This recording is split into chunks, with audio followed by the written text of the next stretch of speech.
Give me a truck.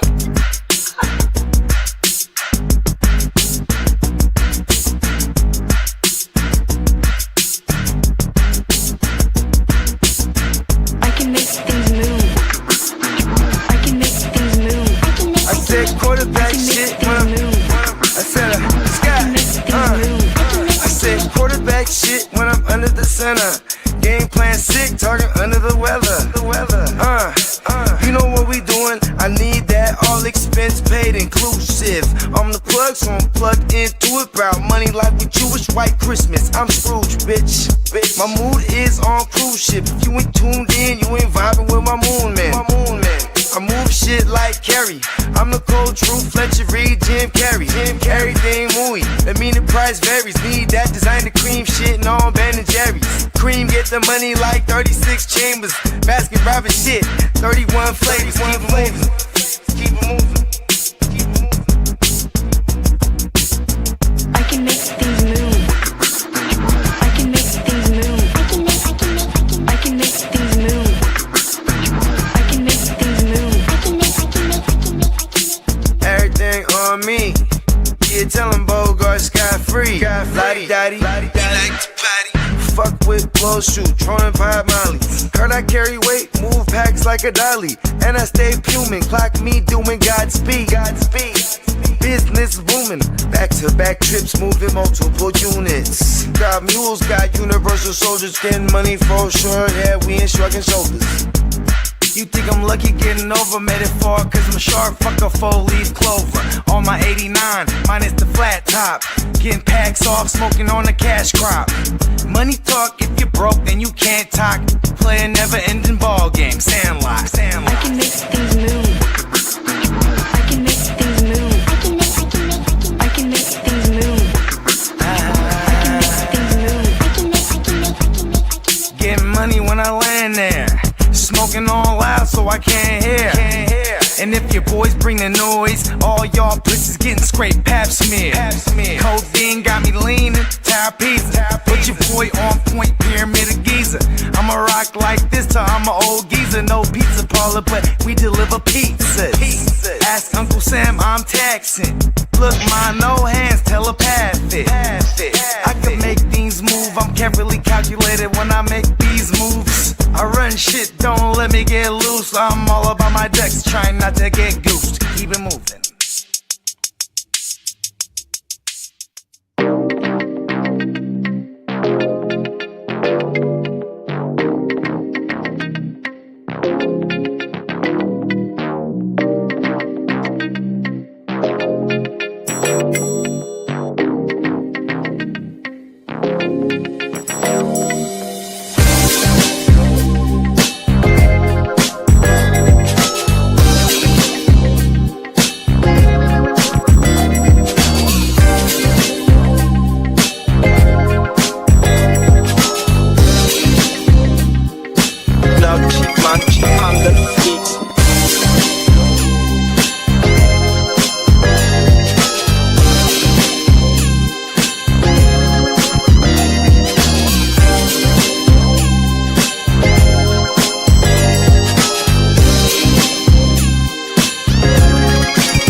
In the motherfucking building, man. Top of the top. Good morning, champions. What's up, motherfuckers? Let's go. Come on now, Guten Morgen. You know what I mean? Shout out to my dog, Marcos from Z Future. You get a truck. You get a truck. You get a truck. They called him Elon on the stream, dog. Shout out to my bruh. You know what I'm talking about? Hey, you know what I mean? Shout out to everybody that has conquered the war. You know what I'm saying? Listen, I'm not gonna do what everyone thinks I'm gonna do. You know, just pull it out, man. But I definitely came short. I came short. Shout out to my man Sweetness. Shout out to Sweetness.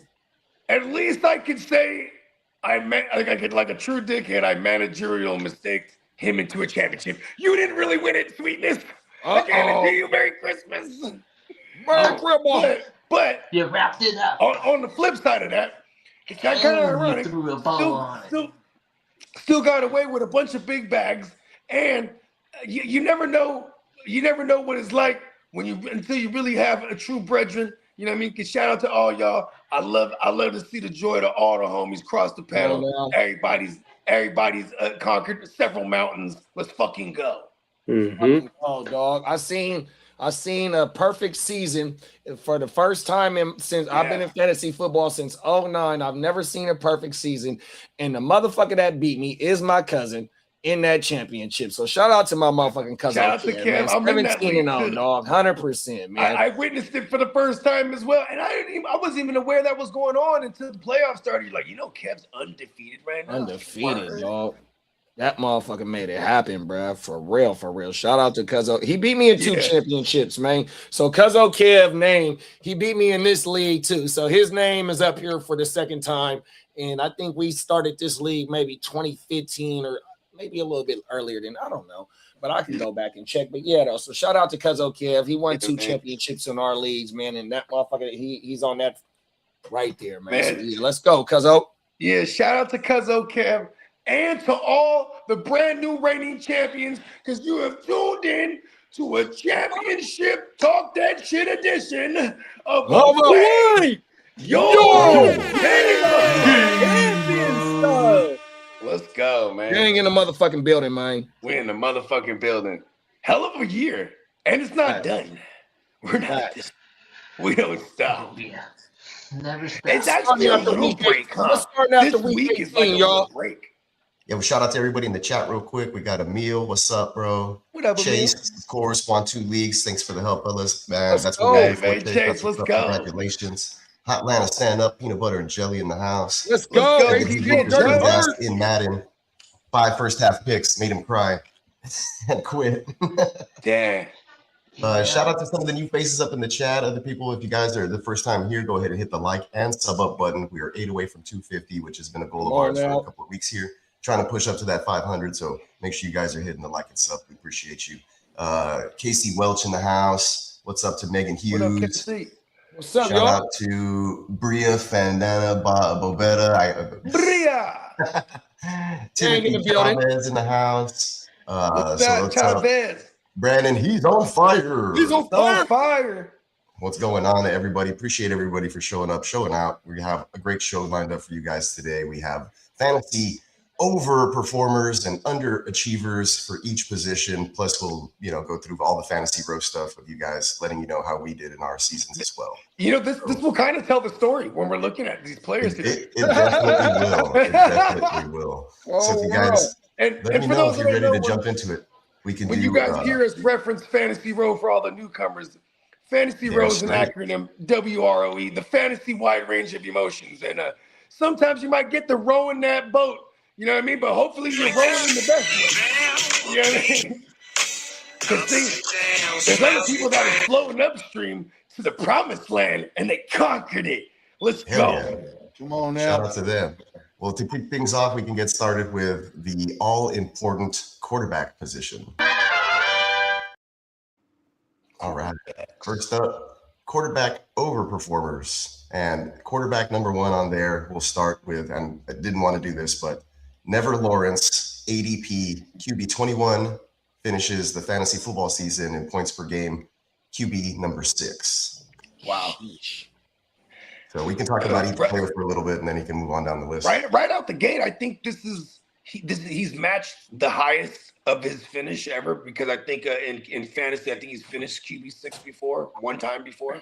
That was the highest he's ever finished. So shout out to Liam Cohn. I mean, that goes back to some of our offseason content where we weren't necessarily worried about Baker's loss of Liam Cohn as much as we might have overlooked Liam Cohn's addition to Lawrence would have propelled him like this, like he's done for Baker prior to that. You know what I mean? It's kind of like the same progression of what Caleb Williams is doing it with his first year with Ben Johnson.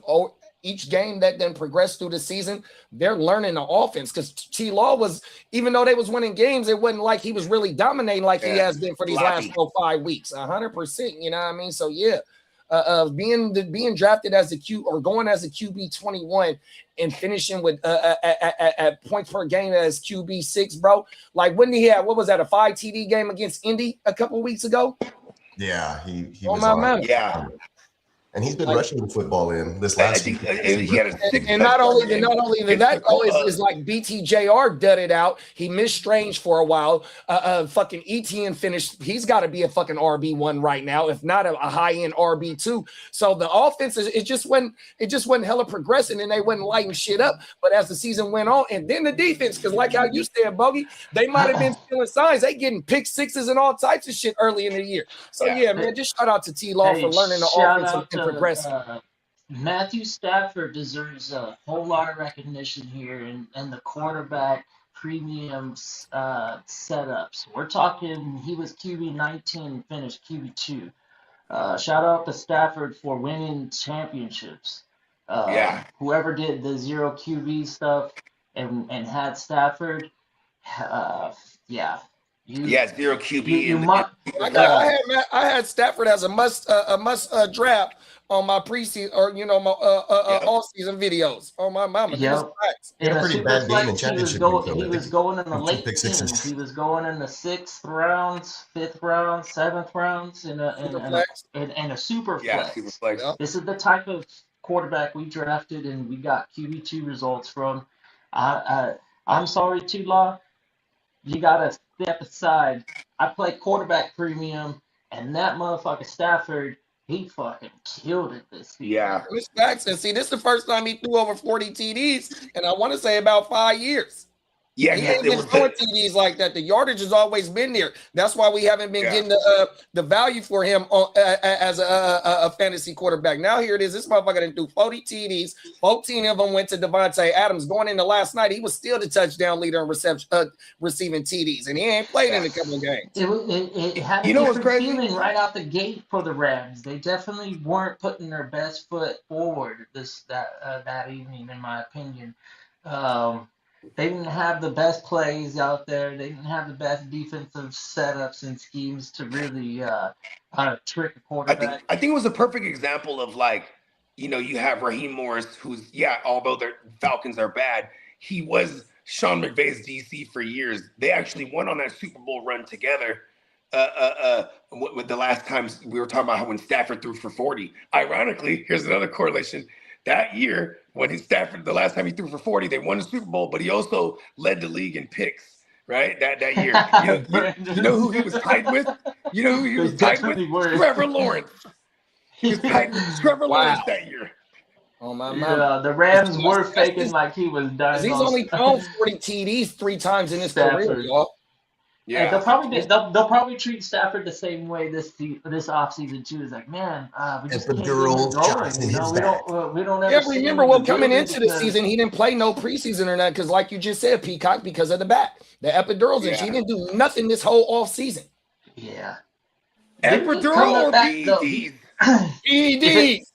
He came back and then at his age, in the probably preseason, and then 100%. mentioned that this was. And he lives in California, so he got a whole lot of medicine, man. He knows what it's we got the good.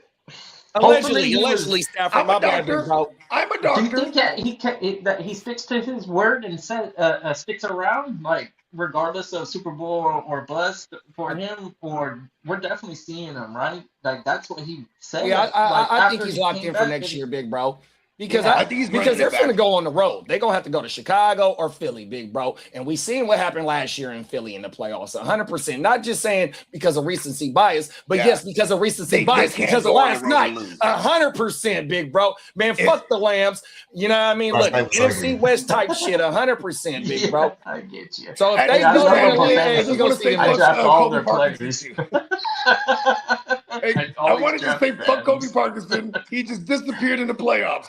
Showing Shout the out to the Rams. Shout out to the Lions and man, as much as I hate them in real life, I love all of them in fantasy. And then Higgins, he scored a touchdown in that game. So ironically, the youngsters on the Texans, they did show up on the championship Sunday. If you were desperate, and I'm going to go on the limb and say this. They at least came through for you with a touchdown. Because I got a question for the panel. Go ahead. Because we got Dumbass and we got Brissett. We know Dumbass is gonna get a contract no matter what. Has Brissett locked himself into maybe a 1 year rental starter next year for his performance? With the Jets. Let's go. You think he runs it back with Arizona after they ship Kyler out and they just try and find I never thought of that option. That's a good option. Hey, Miami. King D says that he's having audio issues. I actually check your Bluetooth. Maybe you're hooked up to some headphones, TD, because I just went on YouTube to check it out, and our audio was coming through. Okay. Yeah. And I'm looking at everybody's mics and their levels are up, so I think we're okay. Okay, yeah. awesome. Yeah, Michael Wilson too, PB&J. Yeah. Hey, shout out to the drummer, man. The drummer, show the drummer some love. He gonna make sure all this shit's straight, man. Yeah. Oh yeah. Love, yeah. Man, shout out. Come on now. Okay, there we go. King D says he can hear now. Here we go. Good deal. Okay, so now on the flip side, like when you're talking about Jaden Higgins and Noel, and then we're looking at CJ Stroud where he went this year. I think next year he's a hell of a value because now if you're talking, we have Nico, Higgins, and Noel, and it's not just an idea anymore. It's actually what we saw. Like we might even get a good preview. But doesn't the Texans get the other wide receiver back next year too? Tank Dell? Yeah. That's even better news for CJ. Exactly. There it is. But I was hoping we'll see what's up. We just got to pay attention to what happens to their offseason moves, what they do with. I think the offensive line coach has done a great job. So the guy they elevated from within is done decent. Nick Caley, I think the verdict is still out on him on what he can do. I know it's the first year in a complicated offense, but if they go on and fire him like they did, moving on really quickly from Bobby then you got to reset and start over. Yeah, and it'll be the third offensive coordinator in CJ Stroud's fourth season. So, well, hopefully it's Mike McDaniel get fired from Miami and D'Amico go snatch Mike McDaniel, big bro. Oh, you ain't lying, bro. That's what you need. Yeah, exactly. I doubt he'll move from over there, though. I think that Texans will probably be in the market to just keep Caley, and hopefully there's some continuity in the offense can grow. But I think it's also predicated on how far they go in the offs too. Because if that's he could be saving something for the playoffs. You know what I mean? Or it's like hit him with some look they ain't seen yet. I mean, we've seen this before with was it Washington where recently where they snuck into the fucking playoffs. You know how like NFC East they change it up every fucking season, and they got in one season, and I remember them. Yeah, they went all the way to the fucking title game last year versus they beat the Buccaneers. And they beat the Lions. Then they went into the Lions. They won and done them because they were coming off the bye week, and then they went and lost in Philly against Philly. Yeah.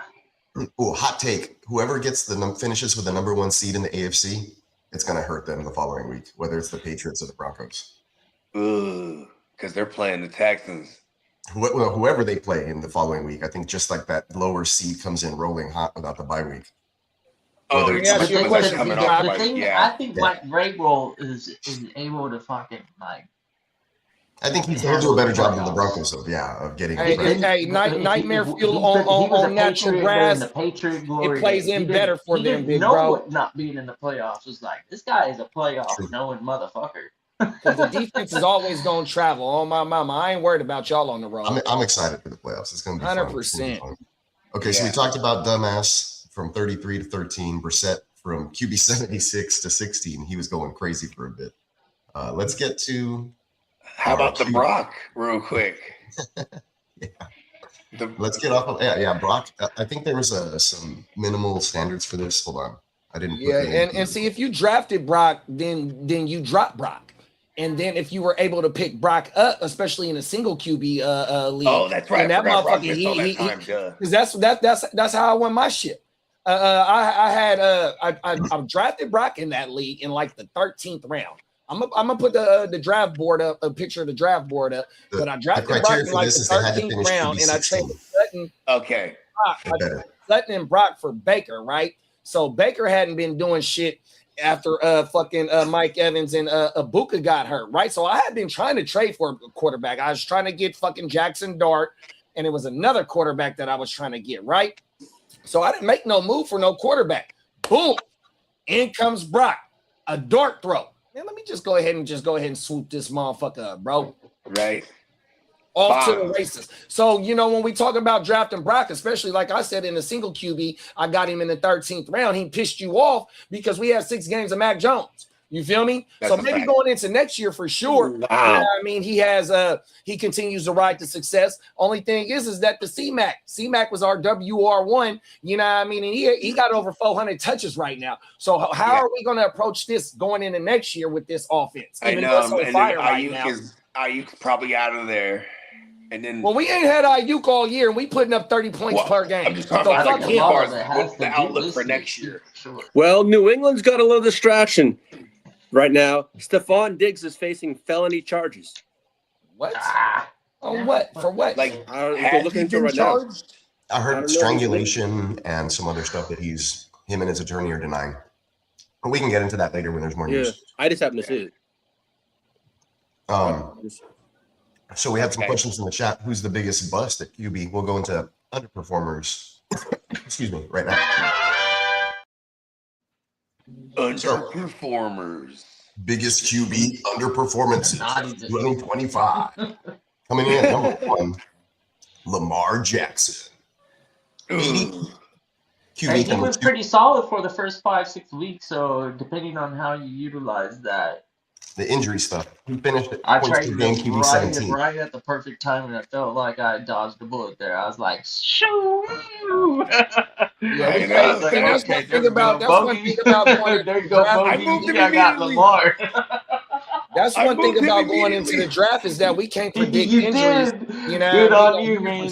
But you can always prepare for injuries. 100%, bro. Too nervous. Drafting Lamar, and see, that's one of the reasons why you don't want to go high on these QBs. 100%. You can go rewind the footage from the West Side League, bro. When I first made my first pick, man, we not fucking drafting no QBs early. We're not doing that, bro. 100%. Fuck that. We can go and that's a non-QB the value of Matt Stafford. You got Stafford as a 7th round pick in Superflex. I don't give a fuck if Lamar had a 5,000-yard season going into this season. That's what he had, 4,800 yards, almost 40-something TD. Trevor Lawrence was right around the same area. No. Absolutely, and that's not even a dangerous area because you had multiple choices. You know, you had your pick of like 5 quarterbacks that ended up being QB1s, like hella way late. And then the Josh Allen shit though. So like, right, he's paid dividends for you. He's always 1 or 2. But you ain't won your championship because of him. That motherfucker is part of the reason why you got an L at week 17. Yeah. Week 16, my Josh Allen, we were 1 and done. I got a team winning in week 16 and I escaped. Yeah, I didn't. I died. I did much more though. He killed all the Josh Allen teams. More than likely had a bye week in all of our dynasties because I sure did. And both of my Josh Allen teams came off the bye week. Done. Oh, my mama, bro. Done. But see, like, Baker didn't miss no time. Jalen Hurts ain't missed no time. Shitty offense in Philadelphia to where they're capping him on his run because he usually averages 15 rushing TDs, 14 rushing TDs per year. And I don't know exactly where he's at right now, but I can pull it up. And that's not happening. He's usually at 15 rushing TDs and about 25 passing TDs. He's not nowhere near that. And he played all year. Baker, you got him single quarterback 5th, 6th round. That motherfucker damn near played all year, but injuries capped his motherfucking ass. That's just surrounded him 100%. So them is real bust too as well, though, bro. 100%. Hey, this morning, I kid you not, first thing I did when I had some time, I went to my sleeper and I wanted to do the old kid special of throwing people up on the trade block. And the only name that I knew that I was throwing on that trade block was Josh Allen. And I wanted to get the fucking world for him. Don't lie. Like, this is Dynasty. This motherfucker finished number 1 or number 2 overall in these leagues. So I'm valuing him as the best quarterback and probably overall fantasy asset right now. It's Dynasty still. Okay, so I made a mistake. Jalen Hurts got 25 passing TDs, but he only got 8 rushing TDs. Yeah, and I think he's averaged like a dozen, right? It's damn near 14 to 15 for the last 3 years going into Crazy this work. year. Yeah, you know, the QB just overall this year, the landscape of the QB was crazy. I mean, looking when we were just on the flip side of this, we're looking at a guy like Jacoby Brissett, you know what I mean? Like placing as a QB1 this year. You know what I'm saying? That's it, you know, it's just it was a crazy injured year in that aspect. You know what I mean? And we're not even just talking about injuries to QBs. We're also talking about injuries to star players that downgraded QBs. Like when you don't have, okay, for what it's worth, Tua. Tua's always like a decent value because no one pulls up Tua high, but like he's capped if he doesn't have his weapons because the weapons is what brings the allure to him, right? Or you have a Jared Goff. Like Jared Goff got hella weapons, but it's like one of the main weapons is a running back. So it's like a lot of times you get down there, he steals it from Goff. You know what I mean? So it's been a quite the year. Then there's Dak, who's like, you know what I mean? Dak is just slinging it, man. Like you can depend on Dak to be as long as that team just stays owned by Jerry Jones. Like you know what I mean? They're gonna be in shootouts forever.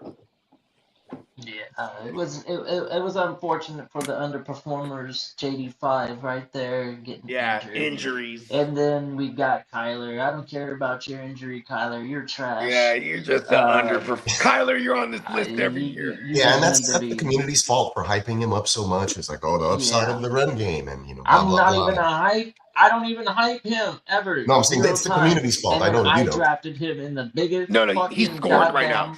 Witness this. Look at him. I've always hated this guy, no matter what his value is. And then you took him in the 32.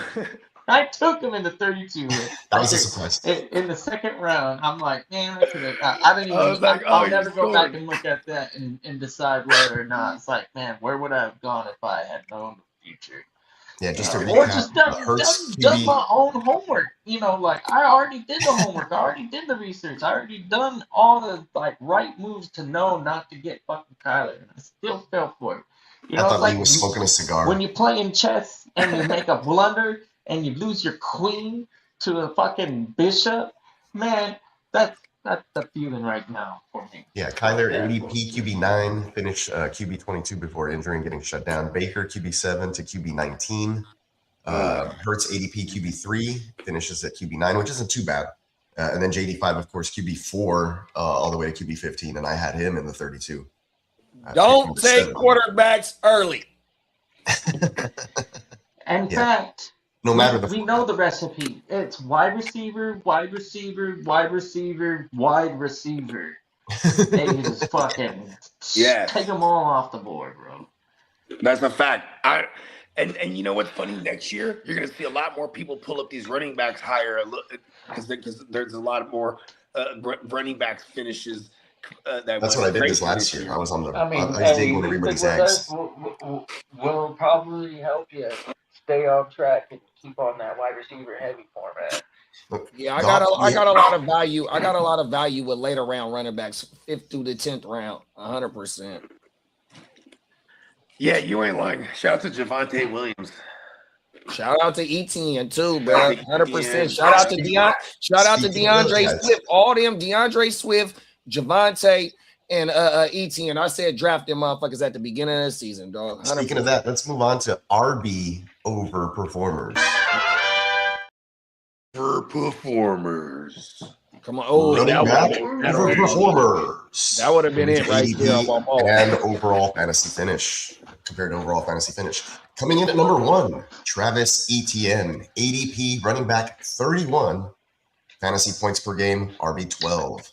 Databoo at number 2, RB 37 ADP. Points per game, RB 9. Javonte Williams, ADP 39. Finishes PPR running back 13. Rico Dowdle, ADP 59, finishes at RB 20, and Kenneth Gainwell, yes he can, ADP 185, PPR points per game finish, RB 23. Shout out King Gainwell. Yeah. Shout out to Kenny Gainwell. Definitely win this one, but shout out to JD and the Heart to Start. We got the whole list right here. I maybe not I know I was always a Rico guy, and a lot of us were.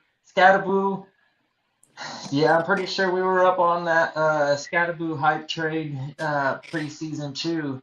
Um, Giants are the Giants. They only had what they had. So, yeah, we were telling you that's a good value pick right there too. But definitely the ETN and the Javante. We had shorts on that. In fact, 100%. Come on now. 100%. And see, that's the thing about the like, if you go zero running back, then you got action like that kid is saying, man, going all wide receivers, bruh, and then hitting late on these fucking running backs 100%. Or if you want to go anchor RB, get you your first RB in round one, whether it's Bijan or Javante, Jameer, and then go, start hitting the other positions 100%. But also once we get to these tight ends, the only tight end that the early round tight end was McBride. 100% that fucking crushed his shit. You know what I mean? Or had the same season as last year, but he had about 8 TDs this year. So, you know what I mean? So when I'm so happy that you brought that name up because I was trying to hold in this my favorite second round pick of the draft, and that's Trey McBride. The managers that said, "Hey, I see the value in tight end, especially if you had a tight end league. Some of us don't play in tight end leagues, but it's a premium. But anyways, any format, McBride finished as a top 12 to 15 performer at your we'll call them flex positions. Wide receiver, running back, tight end. The the value that you get from that is 100 points difference from second place. So the running backs and the wide receivers, they're not that big of a difference. So in value, that's where McBride makes up that difference for some of these playoff winning teams. McBride definitely was around, and you were either frustrated or happy because he showed up in fantasy playoffs too, man. 100%. Big I played time. against him in the championship that night. Yeah. 100%, bro. And he got his touchdowns late in that game on week 17, bro. Garbage time. He wasn't doing shit for damn near the whole motherfucking game, and then here he comes alive. He's alive. Yeah, they said this after that they were because he was seeking that record. I guess he got the most receptions for a tight end in a season ever with 117 or whatever it was. So and they were trying to get him. years with 100 receptions. Yeah, and they got him over. He ended up with 10 catches and a tug. So, but yeah, a lot of it was in garbage time for sure, especially the tug. Yeah. Hey, but like you said, against Cincinnati, Bogey, who we start? Come on, whatever tight end. Like Everybody. he had to get. He had to have one of the best tight end performances ever because he's one of the best tight ends this year, if not the best. Hey, you know what? Against the Bengals. And you know what? Shout out to our boy that got the ball. What's my boy's name? Nelson? Shout out to Nelson that got the Trey McBride ball. Pause. Oh, yeah, man. Shout out to Nelson, man. Yeah, Nelson my Carmona. Shout out. Hey, he did that. Yeah. Hey, the GWN did that Trey McBride back-to-back season, We man. made Trey McBride the best tight did end. that. We helped motherfuckers get championships from last year going into this year with that, bro. Right. Spoke that bitch into existence. You know. Oh, my mama. You know what's Yeah, funny? Gainwell, though. Gainwell was an undrafted player, bro. Yeah. And he gave you flex. He gave you damn near flex-worthy start probably from week 7 on all the way through, bro. I remember telling distinctly on this show on the Wake Your Game Up, like it was early on in the year, we were doing like the Wake Your Game Ups, right? I was like, I think Kenneth Gainwell's the one to have over there. Because, we're just watching him try to fool with Jalen Warren. And I was speaking this from firsthand because I had that league where Kev went perfect in. I have Gainwell and Warren. And I was like, damn, I should be playing Gainwell. You know what I mean? Because, when you actually have, when you're paying attention to it because you have the player on the team.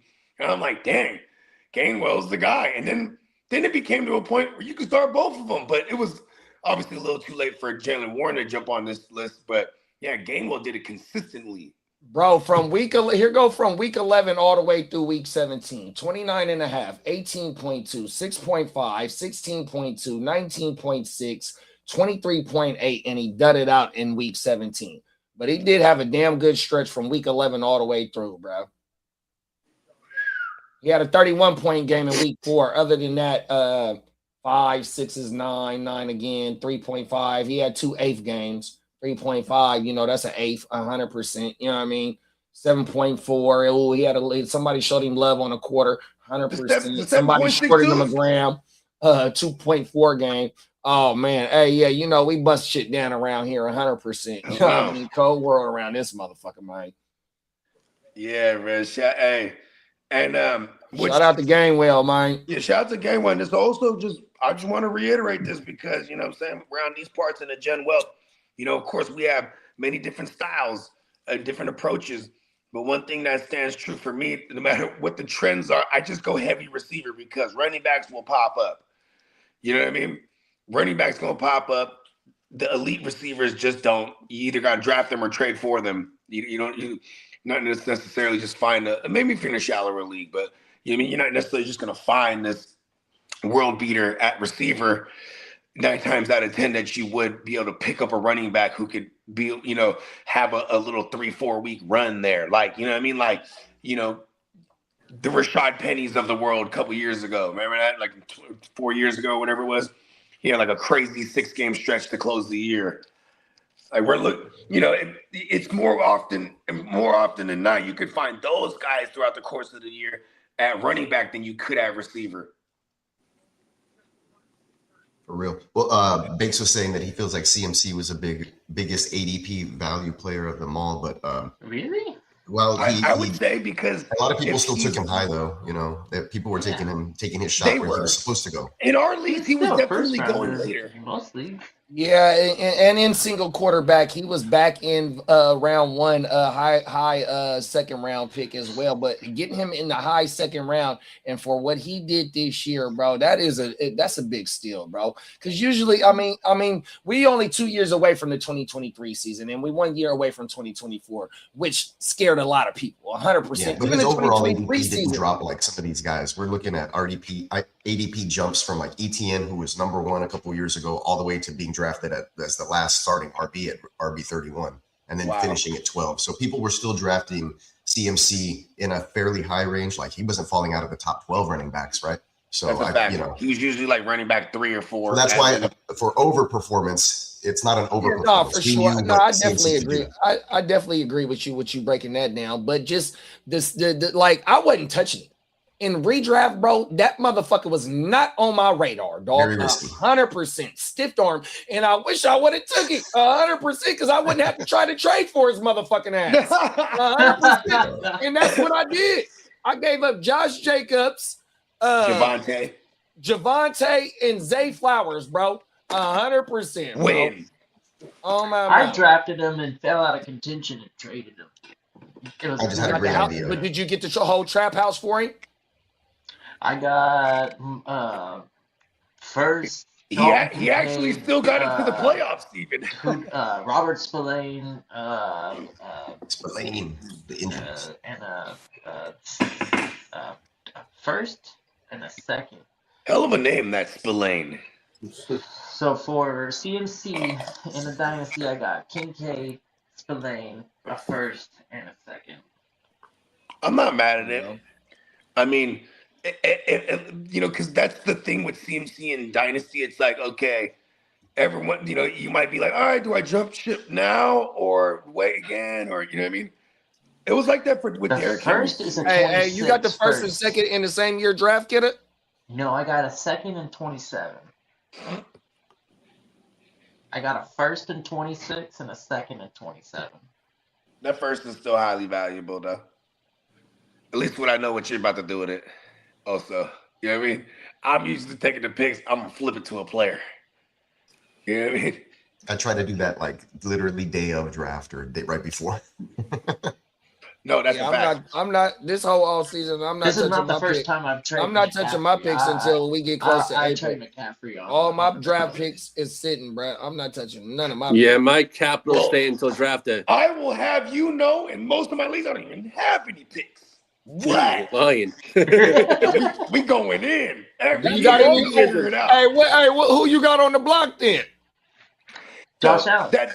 You know what's funny is I do have a couple Josh Allen teams. Hey, both of them boys said Josh Allen. Oh, everything. We gotta get the trap out. Single quarterback league where I have Josh Allen and I have Tyler Shuck on the Texas But this is what I squad. want to do. I want to turn my Josh Allen into like a Drake May plus like a receiver or something. I need some running. I need a running back and maybe a tight end I could turn Josh Allen into.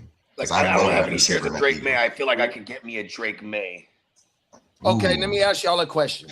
So right when the league advances, that's when y'all putting Josh Allen on the block? No. Yeah, and I just kind of let it bid it. I just kind of let people ghost bid against each other. They don't even know it. I like what Peacock said, because what if they go get a receiver in the offseason? That's the fact. I mean, like How many years has he placed number 1 or number 2? You don't need All Every he year. needs is his bat, man. Yeah, He's more consistent with. I'm He not was more really consistent with concerned Stephon on what Diggs he there. needs and doesn't need because he just performs as a 1 or 2. So the Exactly. idea is, But hey, he I did got have the 2 number down 1 games this or year. number 2 finisher for the last 6 years. That's did what have I'm 2 talking down about. games So if this they year. go We get a wanna root for receiver him. in this offseason, if they go get I somebody would in this I would offseason, get bro. Puka. You know, that's what I would chase Puka. Puka is my MVP for fantasy. I won 2 championships. He's the only offensive player that was on both of those squads. Let's go. Come on now. He's So the part of the fraternity. what I would do, I would trade for Puka plus. Obviously, I prefer a quarterback in that. But if I could get multiple firsts and stuff like that, then I would definitely pull the trigger. And hopefully, there's a manager out there that has that situation. It's just a quarterback away. They're like freaking super receiver top heavy, and they can afford to lose Puka. Something out there, you know. I've seen it all in leagues. There's different teams everywhere. You just got to find the right manager to make the deal with. Come on, man.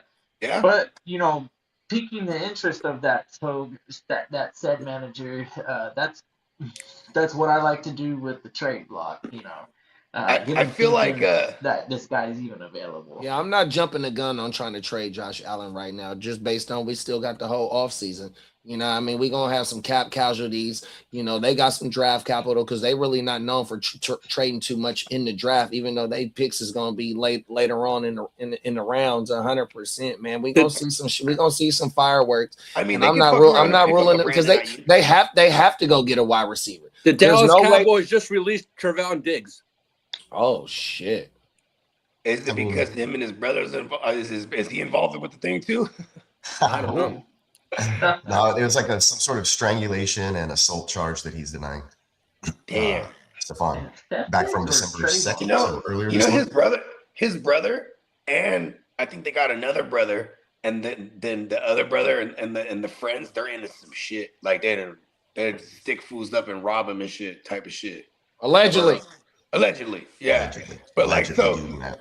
Yeah, because there was some case that got thrown out, but but they're trying to throw it on. I think they're trying to throw it on Diggs, Stephon Diggs. But yeah, it was some weirdo shit. I ain't gonna lie. Allegedly. Allegedly, he's running rapid. Yeah. All right. So you guys got anything else going on some of these overperformers? You have any overperformers you can think of here? These are you had to finish in the top 24, so it may have been somebody who finished outside the top 24, but really jumped in your mind. But other than that, there's who's at 24? I'm not too sure. I don't have the list right in front of me. Oh, okay. You got 24. I got it right. Kenneth Gainwell was 23 in this PPR. 24 is Junkins. Oh wow. And he, but you know, he was drafted he missed, probably pretty high. Well, maybe not, right? You know, undrafted. It just depends because of the whole. The only 2 motherfuckers that I know consistently that drafted Junkins is Diamond Joe and shout out to my dog Tax that I played in the champion. Them the only 2 motherfuckers that I know that really was on Junkins. Pause. 100%, dog. They were on his. Junkins. They were on his Junkins. You ain't lying. It's like, oh, my Junkins. You got me right in the Junkins. Oh, McConkey. That's one of those. Like, it works. News on both Diggs brothers today. Wild. Yes, sir, Brandon. Shout out to Brandon, one of the only other few Texans fans out there, hardcore. Come on I now, see gang Brandon in the building. always out there You on guys the are like H-Town a Huddle. Make sure you guys are engaged checking out our sideshow sister channels. We got Lee's Chargers Power Hour. We got my H-Town Huddle. Of course, the Hard to Start has all their nice OJ and a breakfast and various other podcasts as well. Plus, we do the live watch parties and Wake Your Game Up. Grit Don't Quit. We have a whole weekly slate of shows with the time slots that you guys can normally find us at. So make sure you are following along, liking, and subbing up if you haven't done so, or you're seeing this out on our various other platforms. In that regard, let's go ahead and move on over to one more thing. My bad, Oh, big sure. bro. Me and Lee gonna be live tomorrow for the Hurricanes game. If any of y'all brothers pulling up tomorrow, you know what I I'll mean. pull Me up and Lee and have gonna some be in drinks. this motherfucker watching the Hurricanes run up and down the field on the Ohio State Buckeyes. Let's get it. Come on now. CJ will probably be watching that game too, I'm sure. Come on now. Oh, shit, that's right. Alumni. Facts. All right, so let's jump on over to our running back underperformers. All right, leading the category, Mr. Saquon Barkley, ADP RB number 2, finishing points per game RB 17 in that Eagles offense. Damn. We also have the likes of Alvin Kamara, RB 16 to 38, Chuba Hubbard, 18 to 41, Pacheco, 23 to 51, and the oh-so-lovable offseason darling rookie sensation, Caleb Johnson, RB 27, finishing at RB 108 points per game. Wow. He wins. He went as like the second best running back of his class to like fucking nothing. non-existent. Let me tell you something. Fuck that. 2 words, 1 name, Arthur Smith. Cold world. Yeah. Fell out of favor. And you know what's crazy about with Arthur Smith? When they finally went to go give Caleb Johnson his opportunity, it was the game against Seattle. And he couldn't do shit. Remember, he fumbles in the end zone. It was a kickoff. He didn't fumble it. I think he didn't touch it or pick it up or some shit. Yeah, it was something crazy. He did something that caused Seattle. He walked right by Seattle to score a touchdown on defense. I think it touched him, and then they got the ball. If I recall. That's what it was, and then someone just jumped on it. Oh man! In the end zone, dummy. Caleb Johnson, running back 102. Yeah, and I had Kamara as a must draft, and I had Saquon as a hard pass, 100%. As these two running backs on the screen on my mama. And with I'm the 1 for Saquon 1 thing, right here. I was definitely off Saquon going into this year's drafts this past offseason, solely based on, what we would have to pay to get him, 1. And then 2, he was coming off a 2,000-yard season. I think only LaDainian Tomlinson has done that, and then come back the next year to ball out. I don't think anyone else, maybe not even LaDainian Tomlinson, he might not have done that. Either way, to be the running back 1 2 times in a row, yeah, maybe outside of Todd Gurley in fantasy and LaDainian Tomlinson in fantasy, we don't really see that. You know what I mean? Yeah, and he didn't have the touchdown. He only had 15 TDs on 500 touches, 450-something touches. Jalen Hurts, 14 rushing TD. So he was splitting the backfield with Brett. And Saquon, a lot of Saquon rushes was 20-yard rushes or more, 100%. You know what I mean? So banking on that to come into 2025, fuck no, dog. The RB2 thing surprises me because I've seen him slip in the drafts that we were participating in anyway. But maybe that was because you got him in the second round in one of our super flexes. And considering that I got him in the second round and what he actually did, I didn't think it was like it kind of sucked because that I think that motherfucker was a first round pick in the West Side. What was that? Yeah, he was a first round pick in the West Side. I forgot who got him. Who was that? It was Derek. You got the draft board. Go look. Tell me the player. I'll tell you right now. It was Derek. You got the draft board. Go look. Saquon. Saquon Barkley was first round pick. He was number 4. Oh shit. Yeah, to Derek.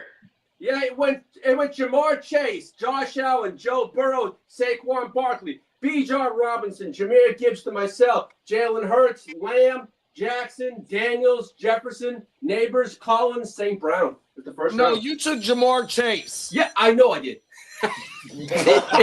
In my head. You took Gibbs, and I took Gibbs No, in my head. Jahmyr Gibbs. And I'm just high on life.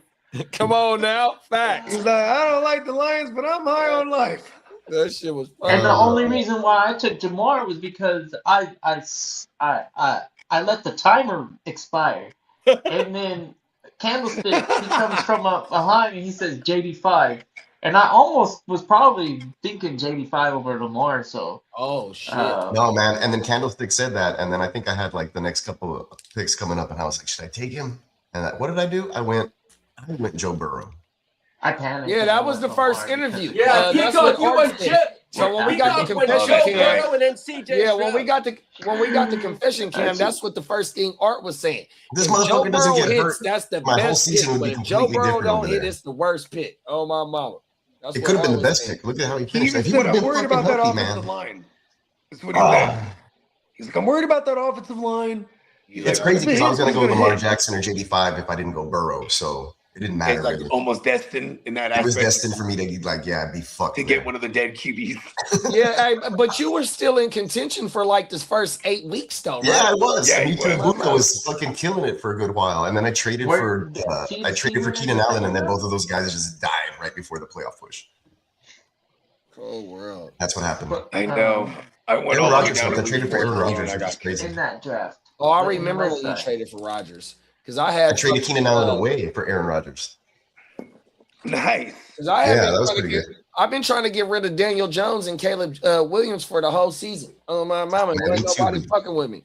Daniel Jones. He'll be somebody combining for Daniel Jones. Me and Bakes dance a lot because I was trying to get Jackson Dart, but we never. Hey, man, congratulations though. See, look at if somebody that could have changed the course of your path.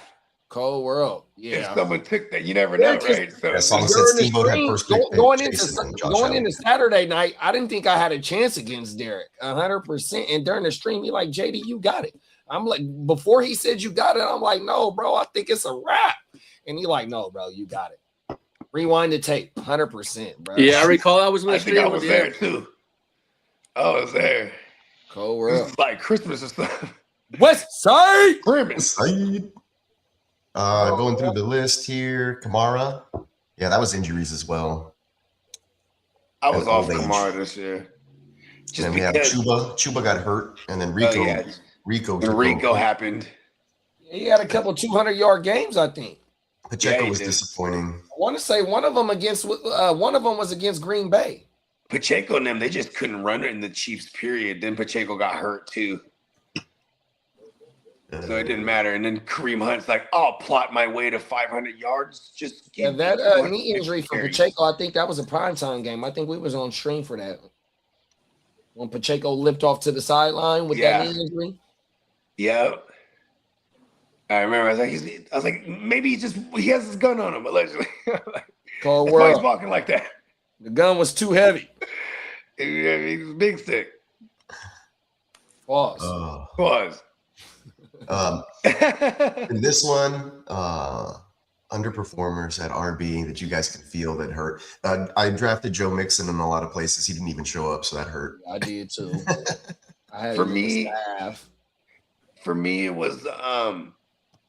was being beat out on Javonte in places I didn't get him. It's because like I went into most of these drafts like, yeah, okay, I'm gonna wait. Then I start pulling the trigger on Javonte's and Money Gangs and Woody's, all the, Yeah, Javonte's an overperformer. RB39 finished at RB13. Yeah, bro. And like, yeah, so I was mad in the places I didn't get him because it was just like, we were real strong on that as a panel, even. You know what I mean? Like everybody was fucking with Javonte, like it was money, and he paid dividends. So that was one of the ones I was kind of mad if I didn't get him, because then if I was banking on that plan, this is what happened to me. I was banking on that plan, then I get there, someone beat me to a fuck. You know what I mean? What am I gonna do now?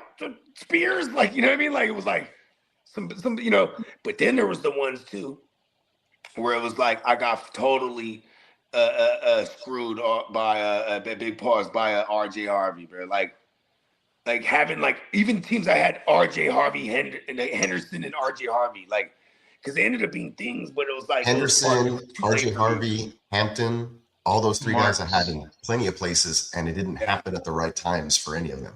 Right. Yeah, I couldn't keep winning in spite of of them because of where I spent up to get them. And normally rookie running backs will start to smash at a certain point of the season.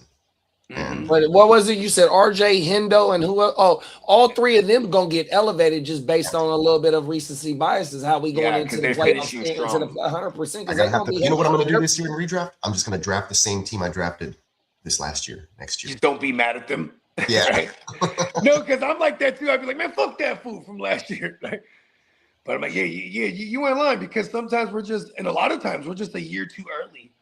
You know what I mean? And it's not even us. It's the fact that the fantasy communities, they get so hyped. And I think a lot of this has to do with the dynasty communities spilling over off into redraft. Yeah, that happens often, especially with me. That's why my redraft has suffered the last couple of years, but my dynasty skills have just flourishing. Yeah. Oh, sorry. Oh, my bad. Here we go. No, all of a sudden the thing went blank. I didn't know. It's all good. I thought you lost power or something. Mm-mm. Ironically. The Charger Power Hour. I see what you did there. Chase says, did you guys see that Walker and Charbs both average 10.1 points per game? Yeah, that's fucking stupid. It's annoying. If only there was one guy. They finished RB 30 and 31. I think Ken Walker is a free agent after this year. But for Seattle, this is what they want. That way you're guessing. Like you can't, what are they going to do with these guys? All of a sudden, Kenneth Walker catches a touchdown pass and Charbonnet runs one in. Stuff like that on a defense is kind of stressful. You're like, what are they doing? You don't know. And then Darnold's play actioning into a nice clean pocket, and then he has time to find JSN on his third move on the DB down the field or something. I know. It's like you got one guy to take care of. How does he just always do this? Because of the time in the pocket, the play design. Sometimes. That is true.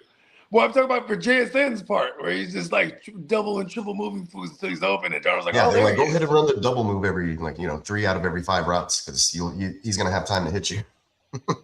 You ain't lying. That is okay. That's what you're saying. Yeah, the fact that he has time in the pocket, he's able to right. Because you're worried because you get both running backs in there. The defense doesn't know what's happening. Sometimes they pass it to him quick. They run it with a guy you don't think they're going to run it with on an obvious passing situation. It's like 3rd and 7, and they run it or something like that. Catches the defense completely off guard. Yeah, like, everybody got their back turned. And they do that all the time. And he just kind of he's a UFA in 2026. It sucks for fantasy. Restricted. Sucks for fantasy. I could totally see him coming to the Niners next year being like better or other Brian Robinson. Cold world.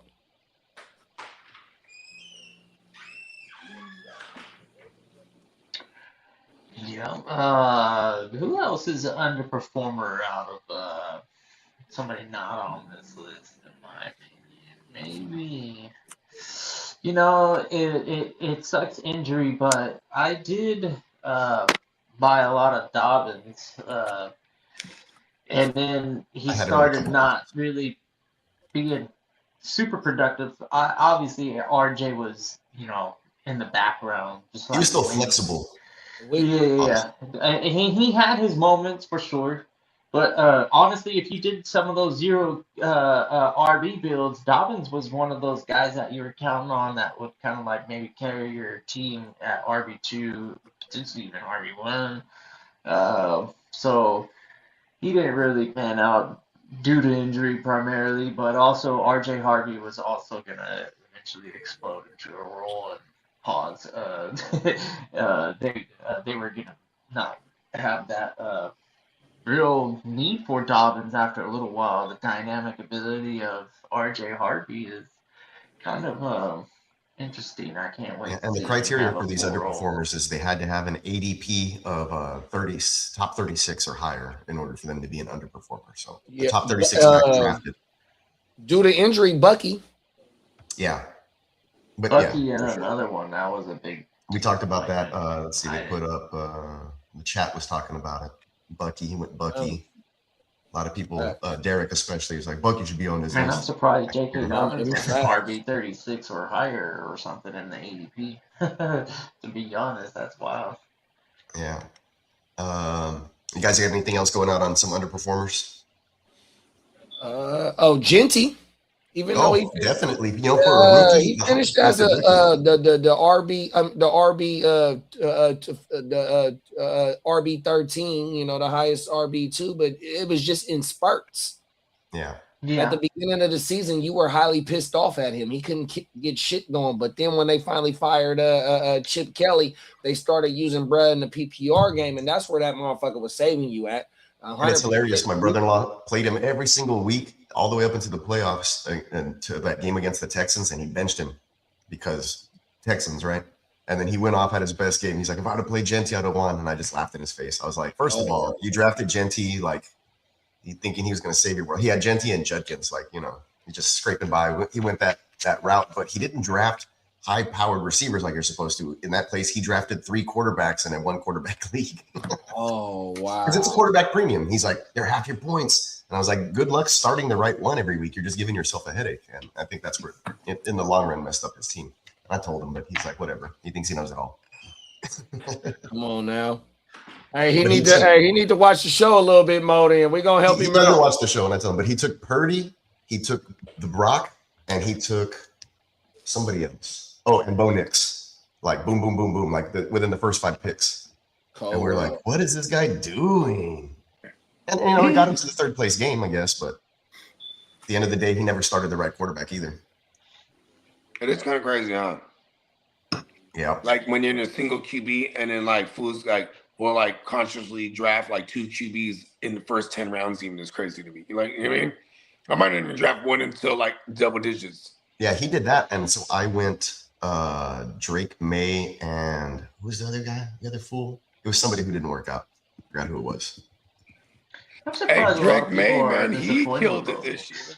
And then I had Daniel Jones off the wire, and I waited 14 weeks to play him when Drake May was on a bye, and he was winning it in. And he tears his Achilles, and I don't get in the playoffs.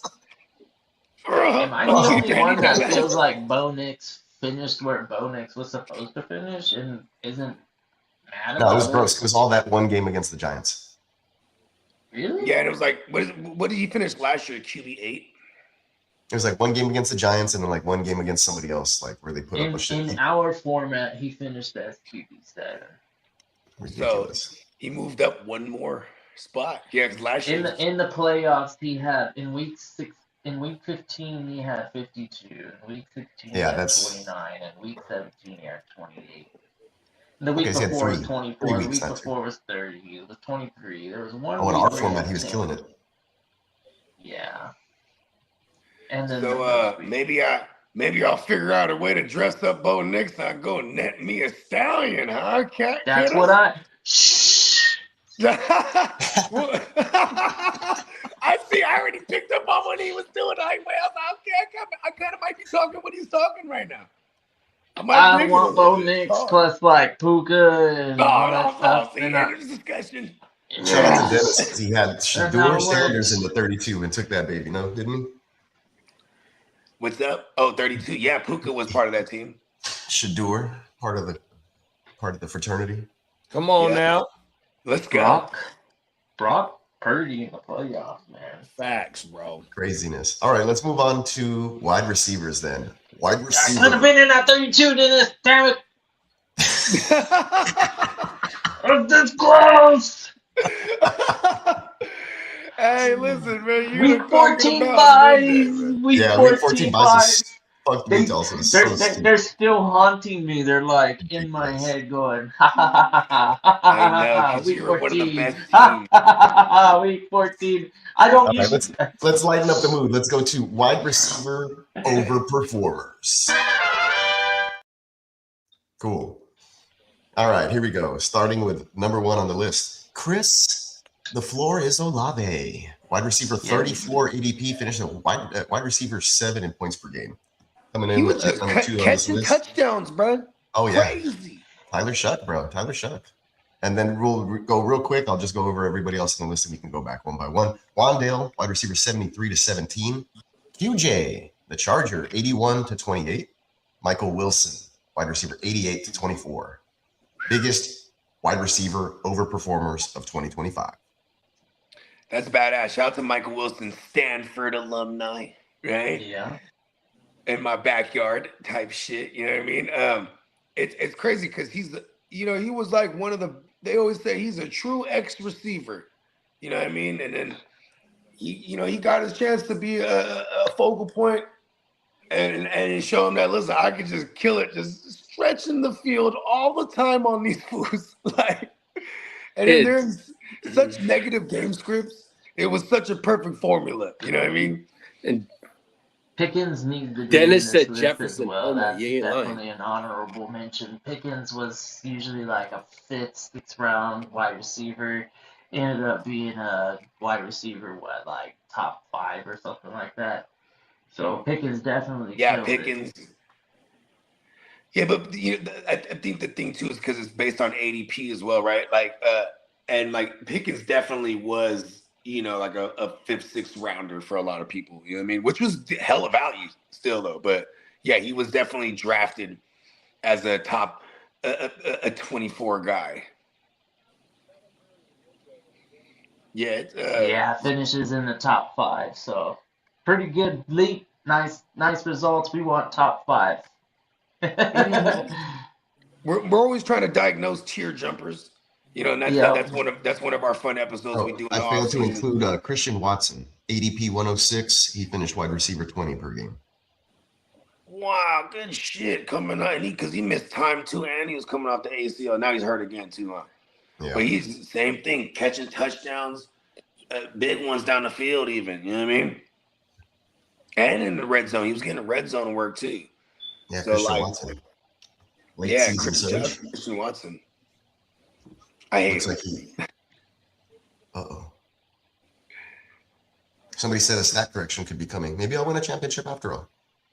Yeah, I lost by a stat correction in one. I lost by 0.3. Hopefully, there's a stat correction of 19 points for me.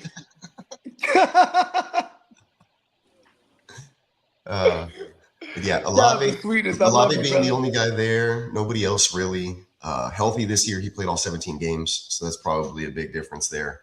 Wandale was just for a big period, like being peppered with targets like crazy over there as well after the injury to Malik. And then Quentin Johnson had some big games in the middle of the season when that passing game was going, but all of a sudden they've reverted back to trying to run the football a bunch. And then the offensive line has been getting shredded as well, but wide receiver 81 ADP to 28. And we talked about Michael Wilson. That also coincides with the big leap from Jacoby Brissett as well. Yeah, and like Michael Wilson was definitely someone that people didn't draft, like in redraft at least, right? So he was definitely a pickup. Same thing with wide receiver 6 overall, yeah. And I feel like people were kind of onto that with the move. They were hyped on it. So I feel like that's probably why. I think his ADP was within the top 36 regardless. And so he didn't really qualify for a big move. We got top 4 here on my phone, so depends on your settings.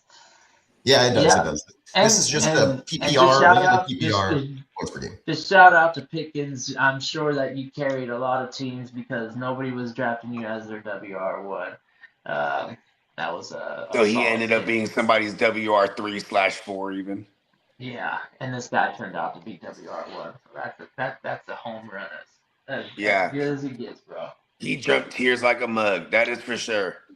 Like, because that's what we're looking for, right? When we're looking at lists like this, it's like, okay, tier jumpers. Even QJ might not have been drafted unless you're in a league with Lee, right? But it's like, because QJ was he streaked the first few weeks, and then like after the first 5 weeks he was streaking, and then like he kind of just went away for like another 5 weeks. Yeah, he went here. He's been like touchdown or bust pretty much, but he's been catching the touchdowns. You know what I mean? But it's been touchdown or bust. But that's really what jumped him up here. It was the 8 or 9 touchdowns or whatever it was that he caught this year. I think Albert might be confused about because he's like Pickens went from 67 to wide receiver 6, but that's wide receiver finish 6. Criteria the way that we're doing it is points. Points per game. Yeah, we're looking at points per game. Not fantasy finish. Yeah. And he did have some great points per game, but then he had a couple of disappearing acts to go along with it. I think it kind of evened him out a little bit. I'm not entirely sure where he finished in the points per game category. I could look it up. But while we're here, though, that's what she meant. Yeah, 1,420 yards, 15 yards per catch. Damn, Pickens came through, bruh. 92 receptions. So if you're doing a PPR format, 92 receptions on 134 targets. Bates is asking about that 13-point stat correction in Lee's league that he was disputing. Did you get that story? 13? How the heck, dude? No, there was this one time, right? Do you do like 10 points per yard or something? What the fuck is that all about? Listen, we won't bring it up because I put him on the spot pretty tough already that way. Yeah, I want to talk about he was just like, oh, stat corrected me to a loss. How much you lose by? He's like 5 points. I'm like, really? That's kind of after winning 2.5, you lose by that's 7.5. No, I'm not You didn't count a touchdown. All right. Sometimes I'm looking at a score and then I go to sleep before the game's over. Yeah, no, but that was the thing though. It's like you can go in a sleeper and then look. It'll show you what was stat corrected. There's like a section for it. But I'll be there. We'll move on. We'll move on. I'll never pay attention to those things. But yeah, going on to our next category, we have wide receiver underperformers, fantasy football 2025. Underperformers. So top of the list. Obviously, Justin Jefferson, ADP wide receiver number 2, finishes points per game, wide receiver 35. Closely behind, Brian Thomas Jr., ADP wide receiver 10, points per game, wide receiver 49, with several drops to start off the year. Xavier Worthy, ADP wide receiver 25, points per game, wide receiver 61. Jerry Pooty, ADP wide receiver 3, points per game, wide receiver 68. And Matthew Golden, ADP wide receiver 39, points per game, wide receiver 93. And that's probably a lot to do with Christian right out the gate. That was that dynasty shit I was talking about. How a lot of the dynasty fantasy community spills off into the redraft with guys like Matthew Golden being drafted, within the first 10 rounds, even. You know what I mean? Worthy was pushed up because of the Rice stuff, suspension. Yeah. And then we found out they just aren't really good throwing the ball to a speedster if the offensive line is bad and you can't let the plays develop down the field for an Xavier Worthy. And these guys had to have a top 50 ADP in order to qualify for this. Yeah, okay. Oh, wow. So wow, people were taking Matthew Golden that high. 39. Worthy was 40. Oh, I'm sorry. Yeah, 39. And Worthy was wide receiver 25. See, that one I can make sense of that during going into the course of the year. But Matthew Golden, that's crazy. That's like Jerry Jeudy at wide receiver 33. I mean, and see that I could make sense of because he finished as a WR1 the year prior, on a shitty team. So maybe people were just chasing that. Even then, that was crazy too. Jerry Jeudy like that high, fucking crazy. J Love's telling me the fact that Cam Ward lost a fumble and that's why I lost the championship is nuts. I don't even realize that that's what it came down to. Shout out to you for going to the championship with Cam Ward. Wow. Well, I had Patrick Mahomes, but he got hurt. Yeah, shout out to our man Jay Love. He was in 22 joints this year and won 11 out of them. Shout out to straight 50%. Let's go. You know what I mean? Shout out to Jay Love. He's a true warrior. And then Malik Willis goes out there and just throws down 4 touchdowns out of fucking. Man, this league is stupid. How did I almost was one of the Willis truthers that fucking week 17. I didn't need it, luckily, but I almost did. I was like, oh fuck. I would have felt bad if I lost just by a little bit, and I was like, man, I knew I should have did Willis. I got just wide receiver underperformer honorable mention right here.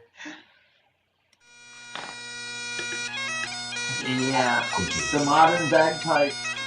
They weren't very modern. We didn't use those. I didn't want to hear those things. No, the lad, you fucked me up. I made it to my championship. The one that I did get to. I made it to, in spite of having Lad. Lad was just like a handicap every week. Like, listen, we're just gonna throw you in there. I know you're not gonna do much, but we're gonna get you one, Lad. I was trying to get him one. It's tough. Yeah, at least he's already part of the fraternity. One joins with Lad as a rookie and made me just love him so much this year. There you go. Same thing with BTJ. No yells for the laddie. No. Yeah, no. Saving the voice. No. He doesn't Saving deserve the it. voice. Any other wide receiver? The laddie! Fuck it, we gotta give him one. I got a little perturbed when you started playing the back. I was like, this reminded me of Lad and all the years. Jamar Chase was on the verge for a little bit, but then Joe Burrow came back. Yeah, I don't know where Cooper Kupp was getting drafted, but he was definitely a letdown. Was it Cooper Kupp? Oh, he's like a double-digit round guy. Yeah, he was already pretty late, I think. Yeah. So if he would have like been a top 36 guy, that would have been value actually. But yeah, I don't know if he finished inside of that though. Yeah. Did he finish inside of the? Shame on you, Cooper Kupp. I don't know where Cooper Kupp finished, to be honest. Yeah, I didn't. The fact that Sam Darnold was lighting things up all season is just still beyond me. And that they're on the verge of potentially having a bye week with Sam Darnold. Remember? Stupid Rams. What the hell was last night? You know what? The Falcons. Cooper Kupp fumbled in that game too. He was trying to help the Rams as much as possible. Check this out. When maybe the Drake season doesn't matter, when everything's over, when the fantasy football doesn't matter and you don't need them, the Atlanta Falcons are the best team in the NFL. I know. I needed Bijan so bad last night. He did it for me too. We still fell short. It was that bad. Where was McLaurin getting drafted? Not very high, I don't think. Yeah, because McLaurin definitely had the whole like TD regression. He had TD regression built into his ADP. That is Marvin true. Harrison, as always, that motherfucker was. He was supposed to be a value and drafted where he was being drafted where he should have finished, and then he didn't even hit that. I don't think. Yeah, so now we're mad at him again. Yeah, the ADP differential wasn't so great to where. Yeah, those are still good mentions. That was another good mentions. That was a bad fucking. Disappointing. Garrett Wilson, that's another bad one. Oh, they tried him bad too. And Ricky Pearsall, they ended up being injury. And you could say Keon Coleman, Travis Hunter. Travis Hunter was a killer. Injury. Listen, if Ricky doesn't get hurt, he's 100 yards a game. He's ready, bro. I'm telling you, man. Like, that's how he started out. He started right out the Evans and Godwin, in their moments, they pulled through and became league winners for you. Buka, crash and burn. How much of that is Baker? I wonder. I mean, maybe he was just playing hurt since he got hurt. He doesn't that would be like since week 6. You know what I mean? Like, remember they wrapped his whole hamstring and he went back in that same game, and then he was just like fucked off the rest of the year. Wow. Yeah. And it wasn't like they weren't trying to get it to him too, like in the end zone. He was still, and that one. I had to look into this one too. I was like, what happened with Tampa? I was like, oh, it's their offensive line for sure. Because their defense has been Swiss cheese as well, and there's but they've always been like that. But that's why we love Baker, because they're going to be supposed to be a defensive-minded head coach. Yeah, that is true. I love Skeletor. Shout out to Todd Bowles. He's like the real life Skeletor. Hilarious. I gotta get some Skeletor drops. Yeah. Jaden Reed was a pretty big disappointment too for a lot of people. That's a lot of those are, still partly injured. Yeah. Brian Thomas was just like, wow. Yeah. That was kind of a Never Lawrence thing for sure. And then Brian Thomas got hurt too. So it was like, and it he's dropping stuff too, though. It's crazy. You know what it is for me with Brian Thomas? I chased him with Mac Jones last year. And like the fact that Brian Thomas was on a bunch of my championship teams last year. I was like, yeah, love you, Brian Thomas Jr. We're going right back to the well. You know what I mean? Yeah, or even Drake London. That was it felt like we were hitting until he got hurt. Then he played hurt. And then it was just like they should have put him on the IR early. And then, Penix dies, and then all that happened. You know what I mean? Like, it was just Penix, I forgot. We got it.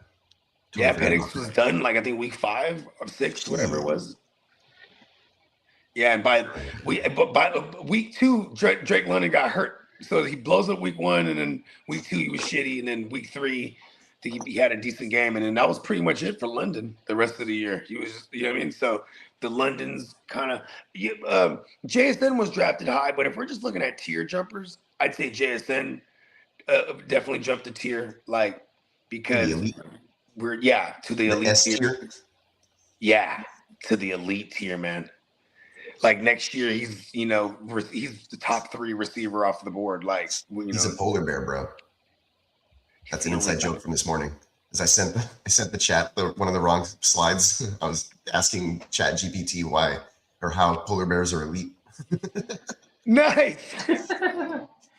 Well, because they say polar bear. Listen, what can a polar bear fuck up a badger? Because I've come to learn that because since Steamboat started calling me the badger, I was like, wow, the badgers are some of the toughest motherfuckers though. You know what I mean? Like you just hit that badger with some venom, he'll just come. I guess the polar bear would just eat him. It's because my kid hit me with some facts. He was like, who would win in a fight between like a black bear, this bear, a brown bear, and a polar bear? And I was like, I don't know, like all this stuff. And he gave me all these like tidbits as to why a polar bear would just like crush these other ones or whatever the fuck. And I was like, oh, okay. I forgot what they were, right? But then I had to look it up later because somebody posted a picture of or a video of a polar bear on a plank of ice. And it was just there chilling by itself. And they were like CJ Stroud trying to get into the elite QB conversation. I was like, polar bears are fucking elite, bro. What is this guy trying to say? Like, they're the best of all the bear kingdom. And they say I retweeted it with like one of those shrugging emojis, like, what the fuck? The polar bears are fucking elite, bro. Bro, they say look at that polar bear was on the ice, so he can go to the other side and go kill some shit. Like, yeah, for sure. Polar bears are like that, bro. Like they say they're the most vicious. It's because they look cute and cuddly, bro. Yeah, nah. I know, drinking Coca-Cola and stupid shit. Coca-Cola. Even as those false images of drinking Coca-Cola. You guys see a polar bear out in the wild, do not approach. Actually, if you see one wearing a Santa hat, if you see a polar bear in the wild, you're dead. No, that's a fact. And listen, if you see a polar bear wearing a Santa hat, that means he just ate Santa, bro. Like, you know what I mean? Like,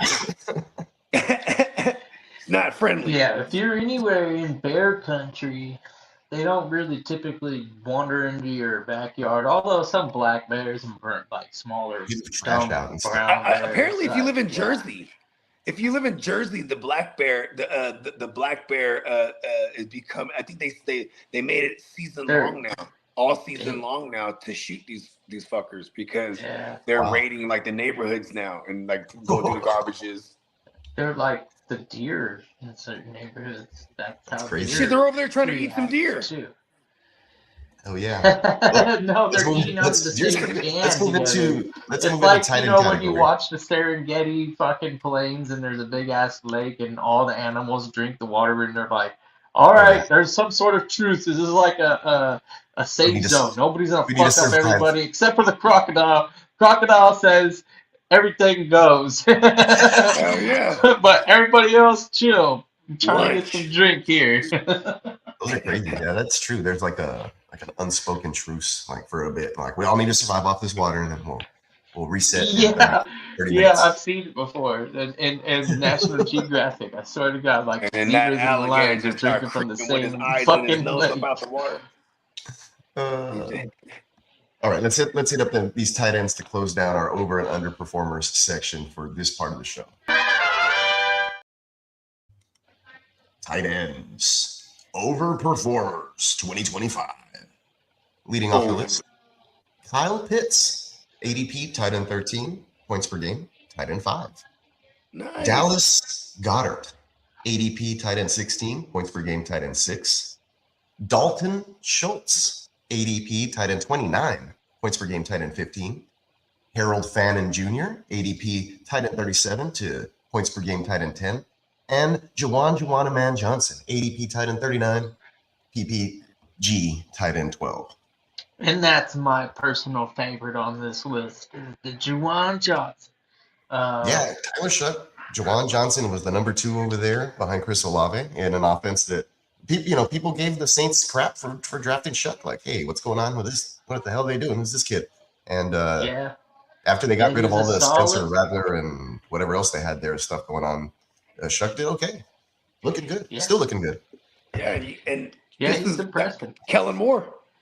Kellen Moore. Former QB. You know what I mean? Former QB, backup QB, turned OC, turned head coach. You know what I mean? Like, look at what he's done for the team. They're barely out of playoff contention. You know what I mean? Like they just if they had Shuck in there a couple weeks earlier, who knows what this NFC South be looking like right now.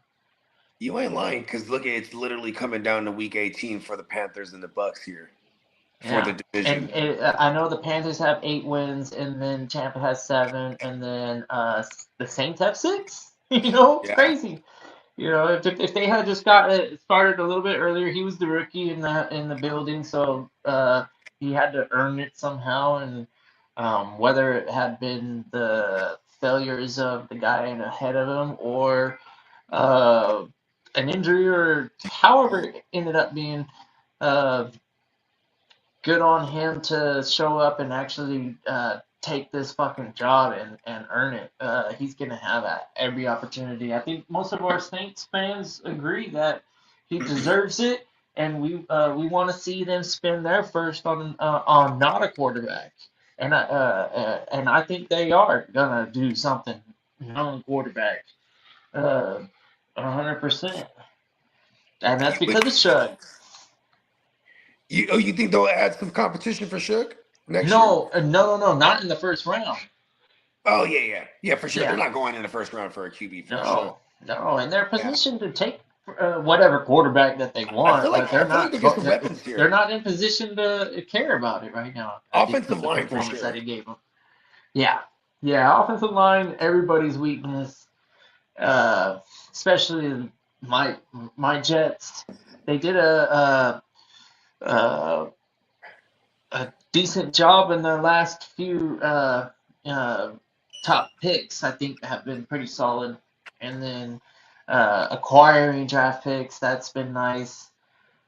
So I fully expect us not to go quarterback. I don't buy into the rumors of some of the quarterbacks out there. I don't think they're truly options. We would go with a veteran before, or just retain one of the 3 quarterbacks that we have. Fuck it.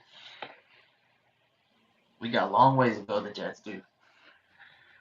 Well, I mean, the cool thing about that is there's always a team that goes from worst to first every season. And typically, even within divisions, it happens a little more often than you think. But, Jets have an opportunity to do that again. And, with losing the amount of games, the higher the draft capital and picks, the better chances you are you land another couple of studs or a stud. I think trading away Sauce Gardner was actually a pretty good move, to be honest. Well, we got Adonai Mitchell, who looks like a potential WR2, WR3 on our squad. And they traded for John Mechie, and he's a solid, I think, flex RB3. I mean, wide receiver 3, wide receiver 2-ish, supporting cast. We're utilizing our best assets as best as we can to rebuild. And say what you want about having 2 great players, arguably.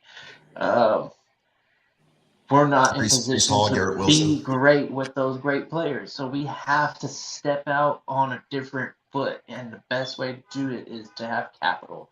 And whether we use the capital on rookies or trade for different players, who knows? The desperation on some teams when it comes to drafting some of these players.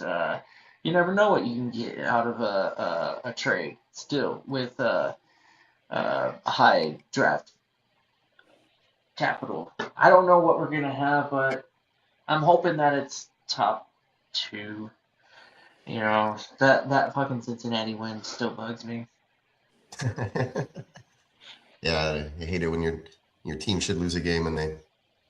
Yeah, it's my girlfriend still doesn't understand it. I'm all like, yeah. Look, that's the way I was when the Texans did it and they beat the Colts and Davis Mills threw that Hail Mary and they lost the #1 draft pick. But it was a blessing in disguise. Pressure was kind of off. Bryce Young was taken first, and C.J. Stroud, kind of fell into our lap there. So yeah. I like the way it turned out. I mean, That was the guy I was going for. For you guys, like, I can see that you really are wanting to build around CJ, but the Panthers, I like what I've seen from Bryce Young's progression. I don't think the argument on who is better to me, Bryce Young has definitely made it a closer case than that rookie season for sure. I think Yeah, Bryce Young he's is turned it good around, stuck enough with to it. make it. Dave Canales over there has done a great job, I think, as well. So yeah, the fact that they Yeah, have shout out to the whole Panthers everything, organization. They're in the driver's seat for a fucking division playoff, title. Yeah, I think and they got to division play title. Tampa this week. Yeah, there's Yeah, two divisions: the they're in the driver's seat. They got AFC the best North, and then record. there's All they the gotta do is AFC, win. and then the They're- NFC South are up for grabs on this weekend. I had to go put me some chicken and some fries in the air fryer, man. That I'm sounds starving them fucking up. good. Man, That's what I did yesterday. No joke. I had chicken we Come can on finish now. this off with our last segment, which would be our tight end underperformers, and then we can have Lee, if he's ready, give us some news after this quick segment. Yeah, got some stuff. All right, sounds good. Let's do it.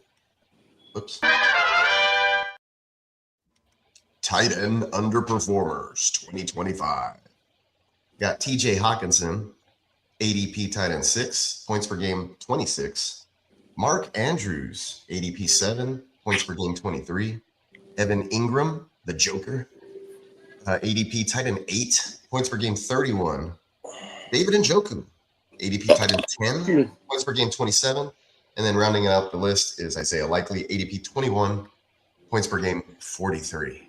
And that also goes with, I think, Lamar Jackson being a big underperformer at QB. But Fucking Harold honorable Fanning Jr. mention to Jonnu Smith, man. Fucking that guy didn't even Supposed show to be. up. One of my guys. Travis Kelce fell off a little bit. Kelce Shout out for to sure, Fanning, though. 100%.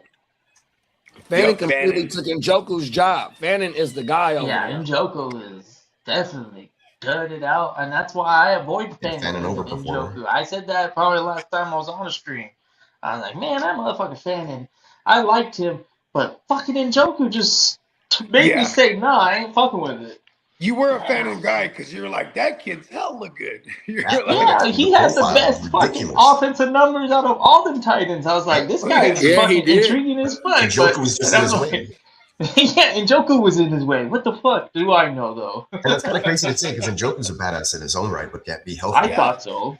and then the fact that they tried to get Fanning going early, it fucked up Njoku too. Whereas like he's just,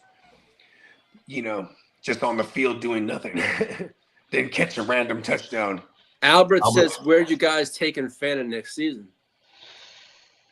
I'm It's probably still- not. When I target tight ends, it's like fucking. I still wait on McBride. Titans. If I get a tight end, it's typically McBride, and I will actually go out of my way to get McBride. I'll answer take is- McBride. The answer is usually George Kittle for me because I try to weigh people like, he gets injured and stuff, which is fine. But at the same time, he gets injured, which kind of sucks.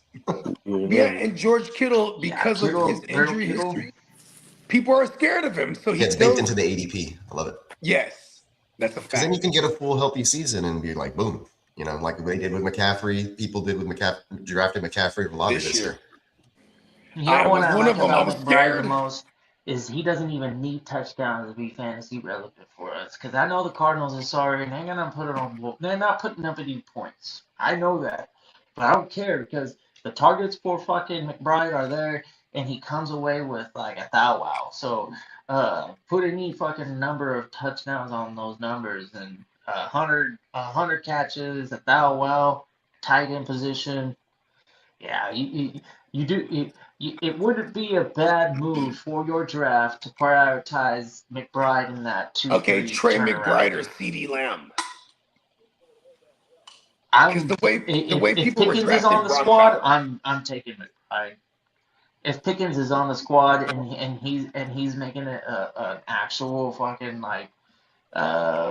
dispute on who the actual one over there is performance wise. We got Pickens this season. Who knows? CD might be next season. But if they're both playing on the same team, that's the conundrum. With what we get out of McBride is we know that he's outside of Bowers being healthy for a season. There's nobody out there that can stay with the pace that he provides at that Unless particular Kyler Murray's the position. quarterback.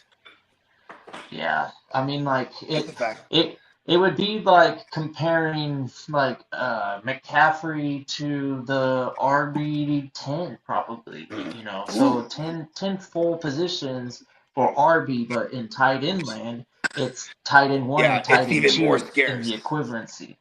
Yeah, because Yeah. position scarcity, when we're talking about and having positional advantage, especially at tight end where it's position scarcity, right? Here's what I'll say too.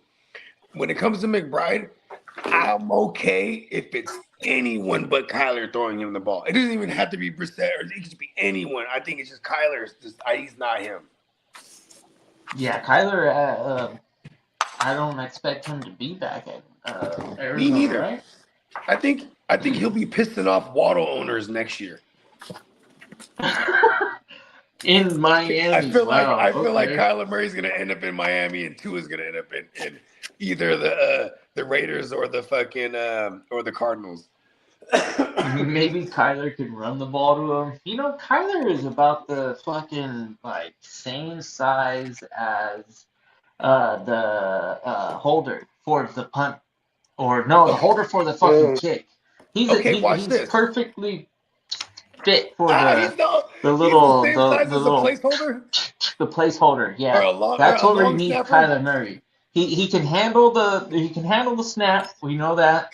You know, just have him You know fucking what? push. He's actually Put the the ball same down for the size kicker. as the placeholder. You can hold the ball and kick it off of him. He's the size. He's the T. Just He put it is on the his T. helmet. He's a wee little man. Look at this. Here's an even crazy, more diabolical glimpse of some multiverse future. I just looked at AJ won a championship in a league that we're in together, like apart from the GWN. Oh, nice. Yeah. AJ? He hit me. He hit me up last night when I was coming back from the Bay. He goes, congratulations in the Game Breaker 12-team dynasty, AJ. That's the one that we met a couple of years ago when we saw a live draft, like the actual NFL draft together. So that was the first year I wasn't drinking, so I got to buy this guy a beer and not drink. dang. Is AJ a tall fella? No, he's like an inch. Well, no, I mean, I'm not Is tall. he like in the 5'8", 5'7" Yes. realm? Yeah, he's like 5'8". Okay. Yeah, because what are you? You're like 5'8", 5'9"? I'm 5'9", so yeah. 5'9", yeah, okay, see. Yeah, anytime I'm around Peacock, I try to stand up real straight. Like, yeah, look at, see, I'm not short, Peacock. See that? Maybe Kyler can run the ball to McBride. Hey, look, McBride. Somebody can throw Kyler at McBride. You know what I mean? That's what I'm saying. Like, but look at this. Watch Cliff Kingsbury, because the Raiders, you know, the Raiders are crazy. Remember, they wanted Cliff Kingsbury 2 years ago as the OC, but they weren't trying to give him like the money he wanted. So he went and took the job with the Commandos and then took them to the title game last year. This year they suck. I can see Cliff Kingsbury going, "Hey, look, y'all fire Pete Carroll. I'll go over there, and then they'll totally get him, Kyler." Then Cliff Kingsbury will be back with Kyler, and then you'll hear all the people talk about, "Yeah, Kyler again." Remember that? They were swearing. You know, every time you say his name right now, all I can think about is the blunder I made in that fucking draft. All right, we'll change the subject. I just can't take the blunder anymore. I've only taken Kyler Murray once in my life, and it was this last season for some reason. What was I thinking? You know what was funny is absolutely we had a good amount of off of my own rules. We were on the stream live, and you're like, "Oh, I'm coming up here on the clock," and you're like, then you're like, "Oh, he's greenlit." The guy before you, right? He's like, "Oh shit!" I think you're like, "All right, guys," and you know we had been doing a decent amount of drinking. I think we were on like tequila that morning, because I remember I was taking shots with you, but he was like, "I think I'm gonna do it. I'm gonna do something that no one suspects." And when you drafted Kyler Murray, bro, we were all dying, bro. Oh, Even you were were laughing hard. We You're were like, laughing. can't It was believe I crazy. just did this. We're like, oh shit, is this a mistake? We were like, somebody even asked in the group chat? They're like, do we need to have the I commissioner announced remove it. I was like, the hey, pick? you know Commissioner what? I has don't know. removed pick. Don't worry. Bro, no. This guy is Yo. on too much tequila, bro. He cannot be serious right now. We need to go ahead and let him take a nap and wake up and have a Nighty clear night. thought. Nah, Nighty you Oh, gotta night. bro. do better. All right, there you go. Yes, Kyler Murray, dumbass. What a Wow. Yes. dumbass. How is he gonna take I the was like, hey, quarterback look, that hey, he man. hates the most? But I will say, you were like, hey, man, he's QB 18 right I now. thought Like, that my real it was thought you had some was logic behind Marvin it. Harrison was gonna make a big leap, and that team's fucking offense was gonna score a bunch of points. I was retarded, No, but but here's the thing: you had it pause. right. It But just wasn't with I Kyler, like because yeah, that it, Brissett and it them just went on to do it that. just didn't work out for the Cardinals this season. Connor got injured right away. Then Benson gets injured right away. They got no running game. They got no offensive line. They got Trey McBride and then nobody else. It's Michael Wilson. He stepped up. That was awesome. No, but that's what I I'm saying. It's actually like that, have. and that offense actually took off just with Brissett. Yeah, I mean, it was week to week with the running back type of situation. I don't know who it Well, was that's probably what any had a given lot to do with Sunday. it too. When there was no It more was James Conner, frustrating. When Connor went away, that kind of they're killed the whole just throwing the offense. ball They after were that. built around Connor, to be honest. That's how that offense was supposed to operate through Connor. And you know what? Kenneth Walker will be a great James Conner replacement. Yeah, Yeah, that's true. If Kenneth Walker, I don't Oh, know, world. bro. If I'm I'm an just NFL saying, this player, how it be with them type of running that's backs. my last team. I'm trying to play for anybody but the Cardinals. And like right before the Cardinals is the Chargers. I ain't playing There for you the go. Chargers Wow, there anymore. you go. No, Stepped I'm up, just Lee. kidding. Take one there. And I'll speaking play for of the Lee, Chargers. it's about that time, guys. Ready to take them to the streets, Lee? Yeah, Beautiful let's weather. go. Let's take it. Let's unleash the ear. Time to unleash the ear. Here we go.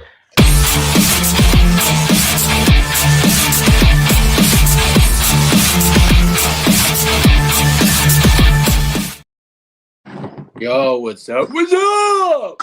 What's up, champ? What's up, champ? Yeah. I hate that it does that when I Well, put the this. New England Bloody Patriots, Mr. Stephon Diggs faces charges of felony strangulation, suffocation, and misdemeanor assault and Oof. battery in connection on a December 2nd It's alleged. incident.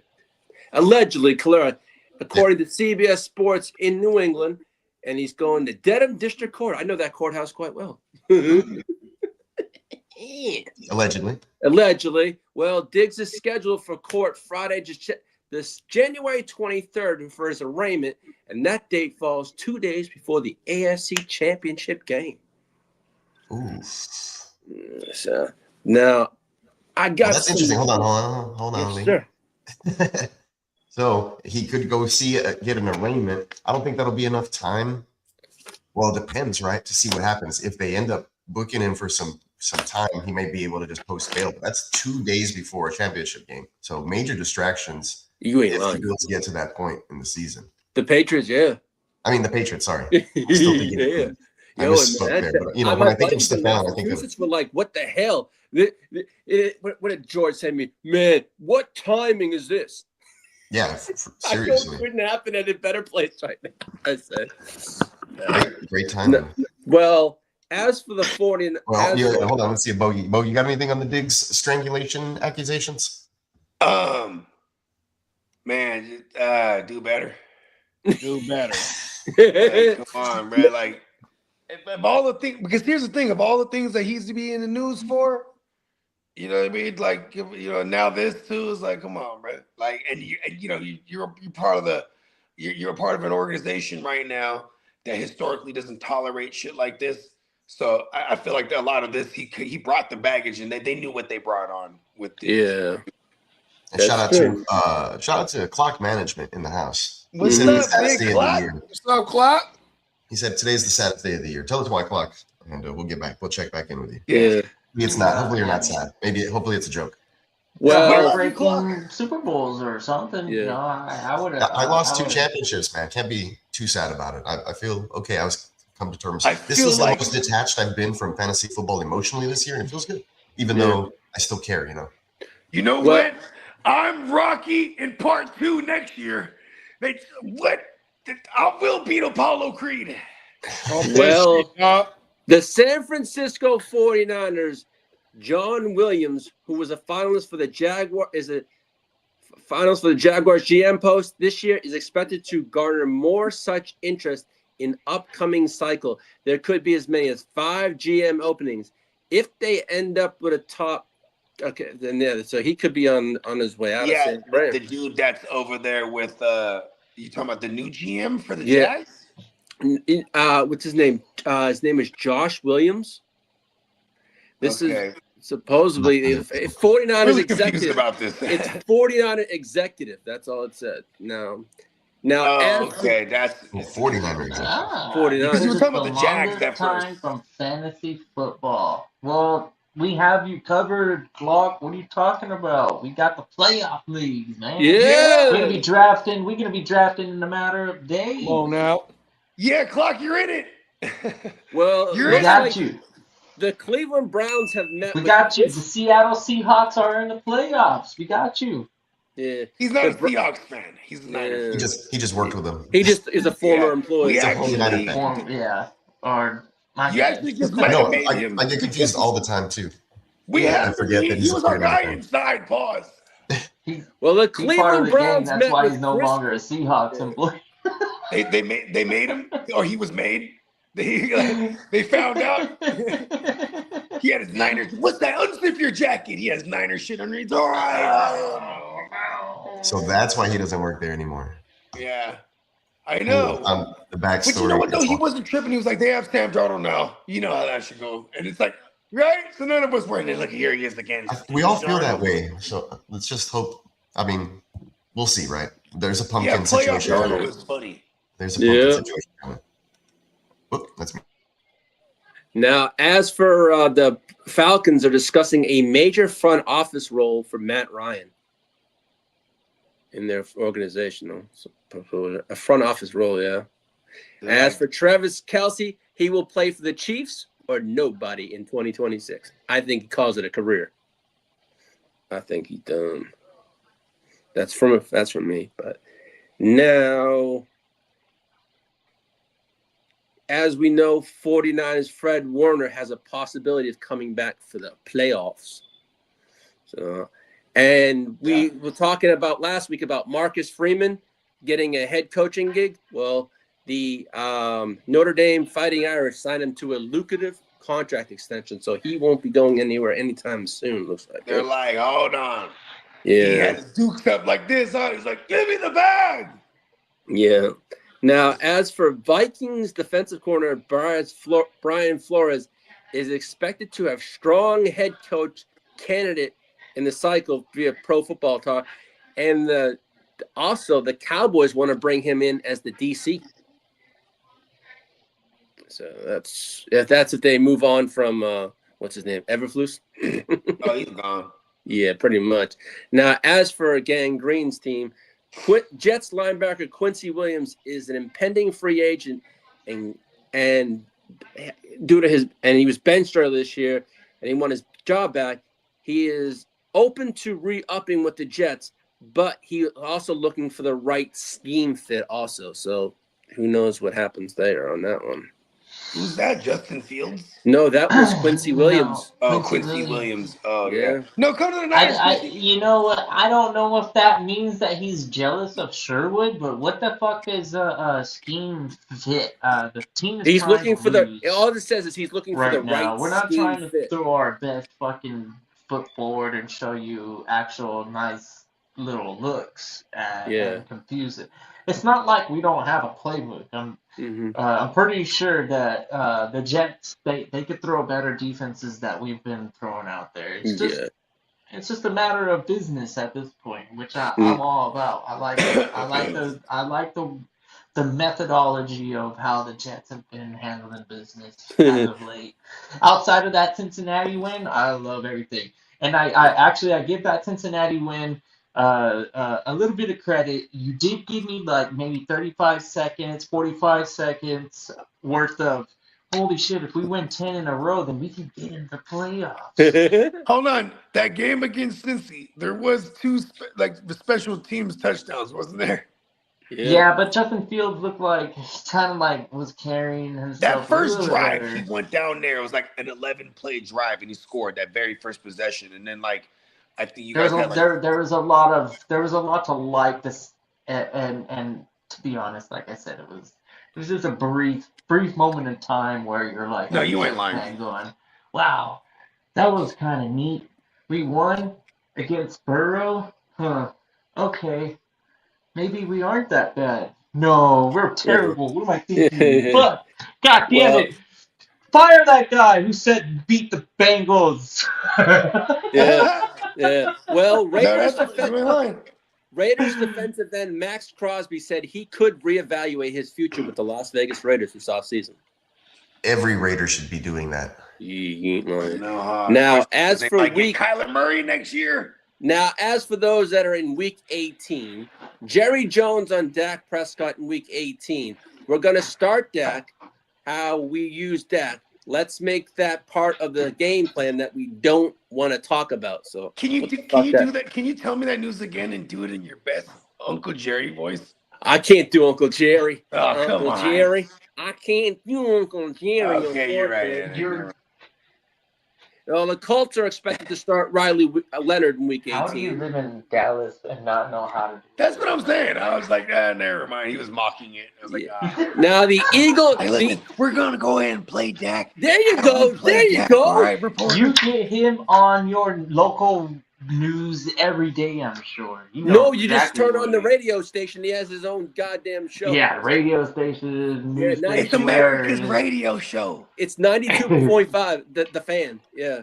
It's America's radio show where we talk all things America's team. Yeah. Well, the Eagles are considering resting some of their starters for Week 18. McVay says the Rams starters some of them will play in Week 18, and the rest will not. So they're going to be choosing. Some will, some won't. Drafting some playoff leagues. Yes, sir.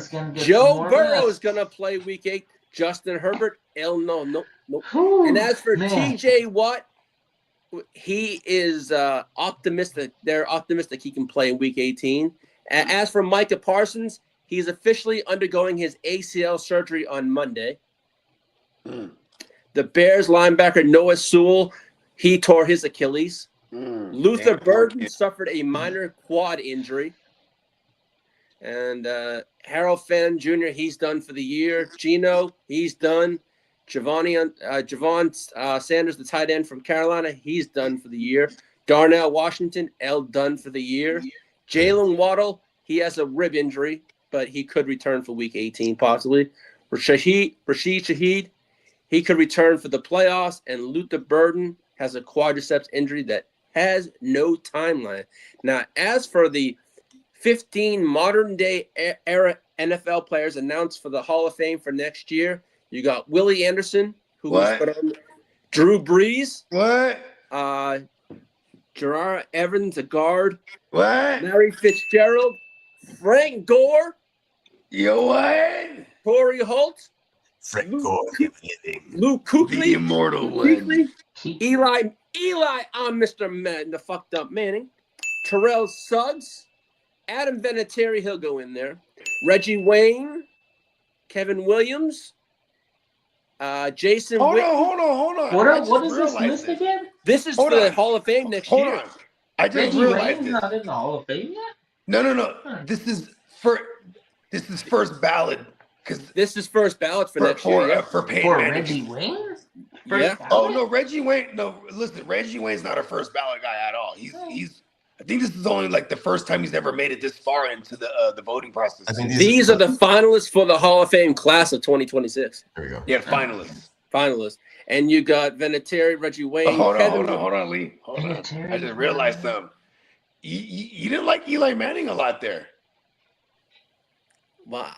PP I'm is a not an. good I'm No, not no, a no. I just realized I'm something. not an Yeah, Eli. his I nickname know was he was a fucked up. Charger, but what did he do for my team? He didn't do shit. That's what I just realized because he could have been a Charger. He was going to be a Charger. He was for what? He was drafted. You guys He was drafted him. drafted by us, but he was somehow And traded. then they gave you guys Phillip Phillip, Rivers instead. old man, the gunslinger Rivers. And also Darren Woodson's And you on guys that had list, Drew Brees. as is Man, at least it Marshall wasn't still Ryan Leaf. And Or Ryan Leaf, just take it straight. now as for Yes. the week, now What was as that, for 96, 7? Yeah, one was like 98. all right, now this is what's in play for week 18.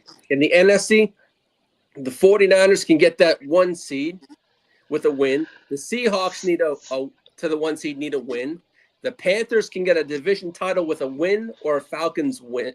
A win or a Falcons win. The Buccaneers can get a division title with a win and a Falcons win loss. and a win. Exactly. Win. Hold on. Yeah, hold on. Run that back. Wait, that didn't make any sense. Yeah, No, run And if that everybody back. Hold on. wins, they win. We got one more game. We got one more game. What is there a week I'm reading this what I got. And then the Bears get a 2 seed with a win or Eagles loss. No. Just go. Hold on. Run this back again. The last one because I just didn't know. You do this to me all the time. It's all. I'm confused. No, I agree. I put think it we in need the a thread. pause. I did put it in the thread. No. We're on the not show. talking I'm just about the saying. thread. We're on the Run it show. back. It says the Panthers division title with a win or a Falcons win, which doesn't make sense. But No, it doesn't. That's It what I'm doesn't. saying. That's what doesn't So- mean. So, yes, regardless of anything, it sounds like all the Panthers need to do is win. Because of win the out, records exactly. league, because Yes. this is easy. All It's they a have to playoff do- game between Now, them. as Just for give us the numbers. The Panthers are 8-8, and the Bucks are 7-9. Here, look, I'll go to And the the playoff first. winner of this game will have the AFC, division. the NFC South. Right, and then they will be in the playoffs. The other team will not be in the playoffs. Now, as for the No. AFC, Ravens get the title win Sunday against the Steelers. They get the division title with the win. Steelers. Now the Broncos to get the first seed, win or Patriots loss. Patriots need for the 1 seed. It's a win or the Broncos loss. Now for the Jaguars, division title. What happens with if a they win- both win, Lee? I'm just Who reading. both wins? Then it goes down to a tiebreaker, wouldn't it? Who's the current first seed? It's right now. It's Denver. Okay, so they're in the driver's seat. I just put it on the Driver's screen. seat. Yeah, it's Right, Denver. so yeah. Denver, It's the they visuals win, the way they that's get being the presented first here. seed. Doesn't Mhm. matter what. Panthers whatever can still happens. lose and get in if the Falcons beat the Saints, says Albert. You got it. Yep. There it is. Yep. There it is. Here's the playoff predictor, and we could actually pick the games if we wanted to, right? But this is the way it sits at the moment. So Denver 1, and this is the AFC. Denver 1, New England 2, Jacksonville 3, and then the winner of Baltimore and Pittsburgh Pittsburgh, yeah. 4, Texans 5, Chargers 6, Bills 7 currently. So if the Panthers lose, And then on that side, the Panthers Falcons beat the Saints, or are I there. think So you watch. mean the Saints We beat can do the it this way. Falcons, Panthers 'cause lose. The Saints have one less. I'm Pick the sorry, games here. I'm looking at Albert's. If there's a better playoff predictor than this flex switches that I was on the other day. NFL playoff.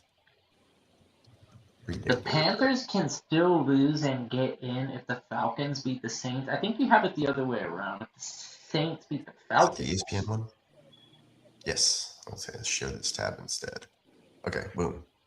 This is a clear playoff picture deal. Oh yeah, it's much clearer that one. Yeah.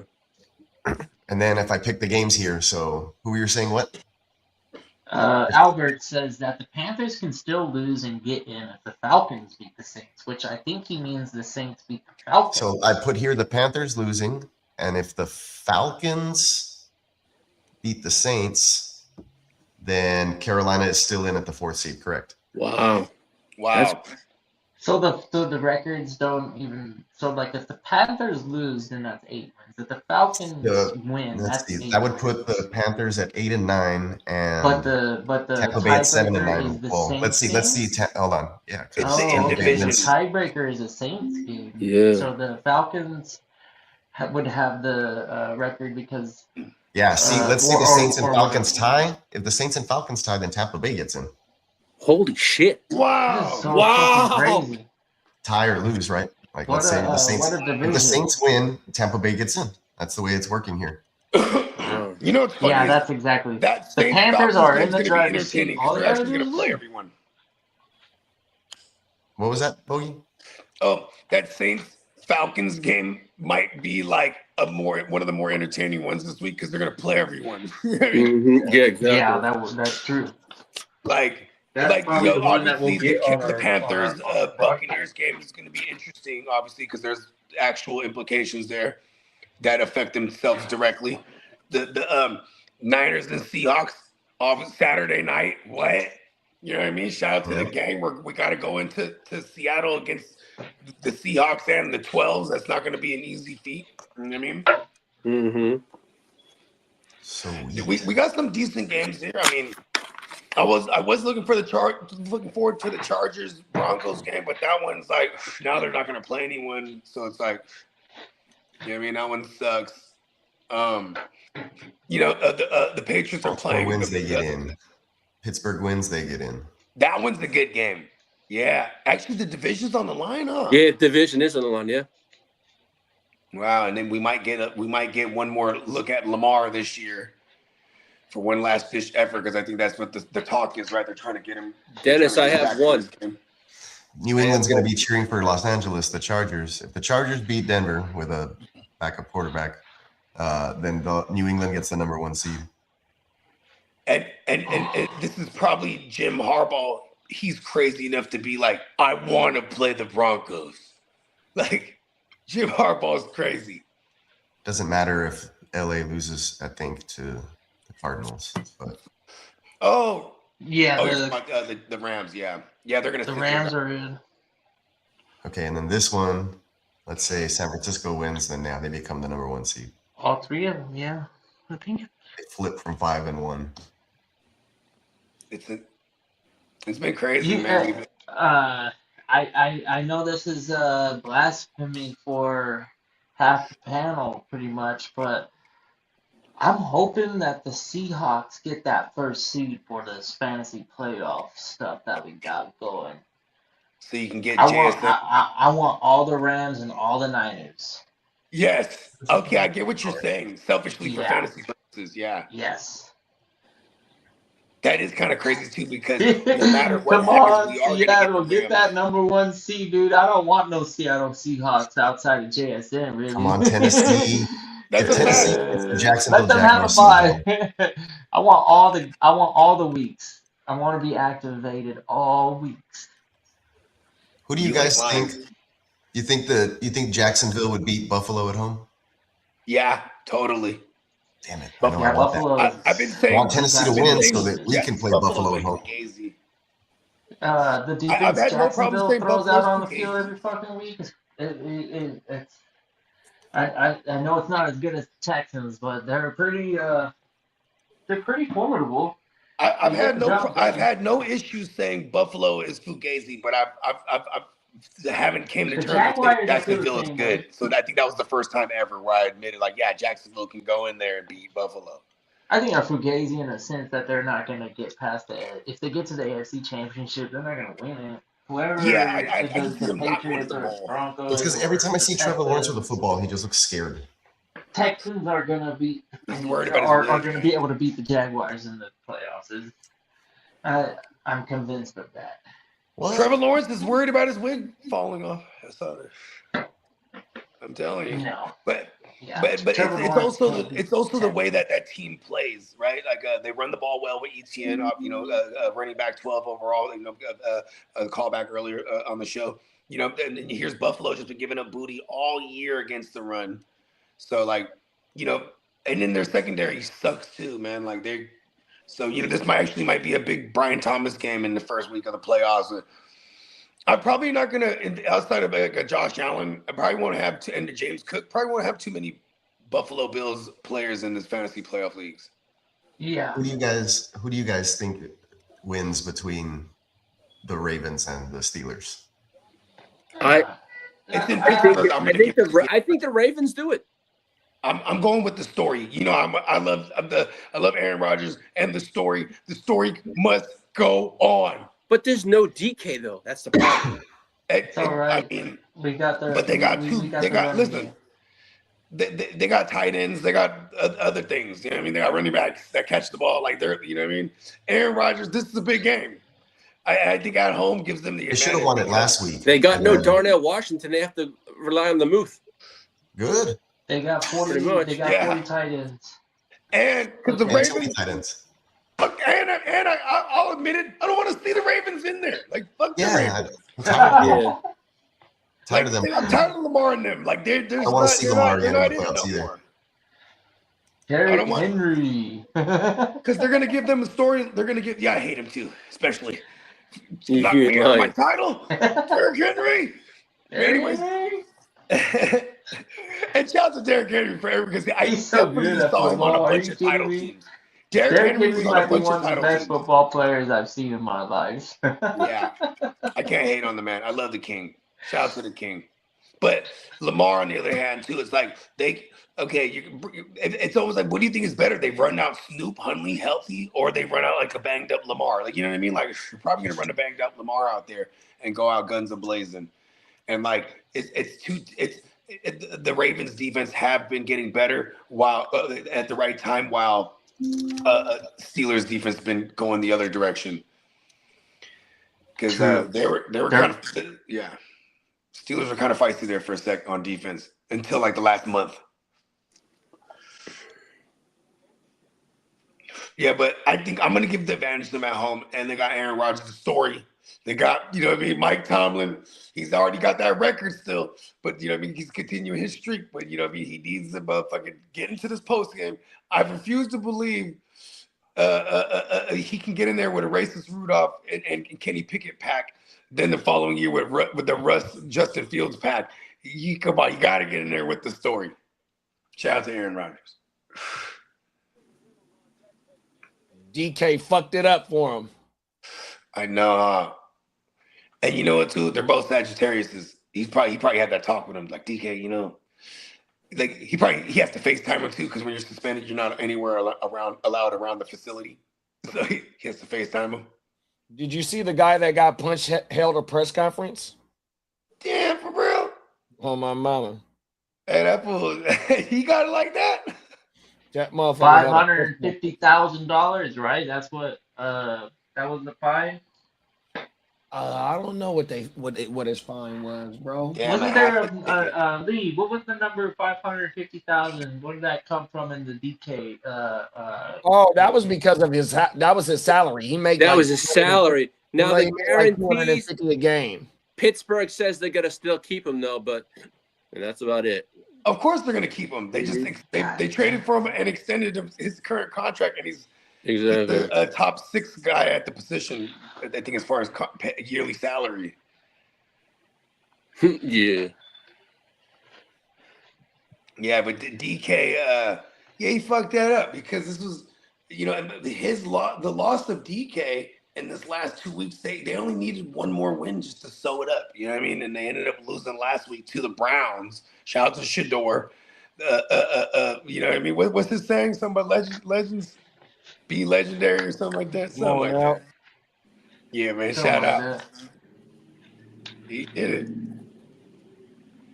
Yeah, it's at least we do got some good football, and we're in this closing week, and we're definitely filling up these playoff leagues. NFC South for sure. I think. Shout out to the GWN lawyer on making your Week 18 finals, my NFC friend. South. You got the NFC West still trying to figure out, and then like that whole situation that's gonna come down to the number 1 seed.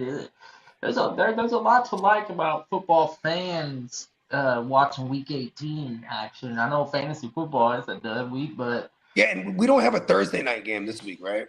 No, Saturday and Sunday. Just Saturday, Sunday. That's Saturday it. and Sunday. Okay. Yeah. So It's you know what I mean. It's you know, just stay tapped in with us, y'all, because we're definitely gonna be filling up these playoff leagues.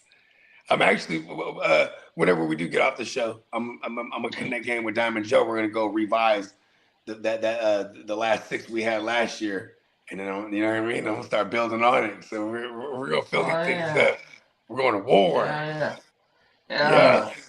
Banks has got the inside scoop. I think this is pretty much where I heard too that the fan was calling him by his government name, the government name of DeKalin, but he was also accusing him of saying racial slurs and whatever. But there's a bystander that was showing all the shit that he was claiming was a lie.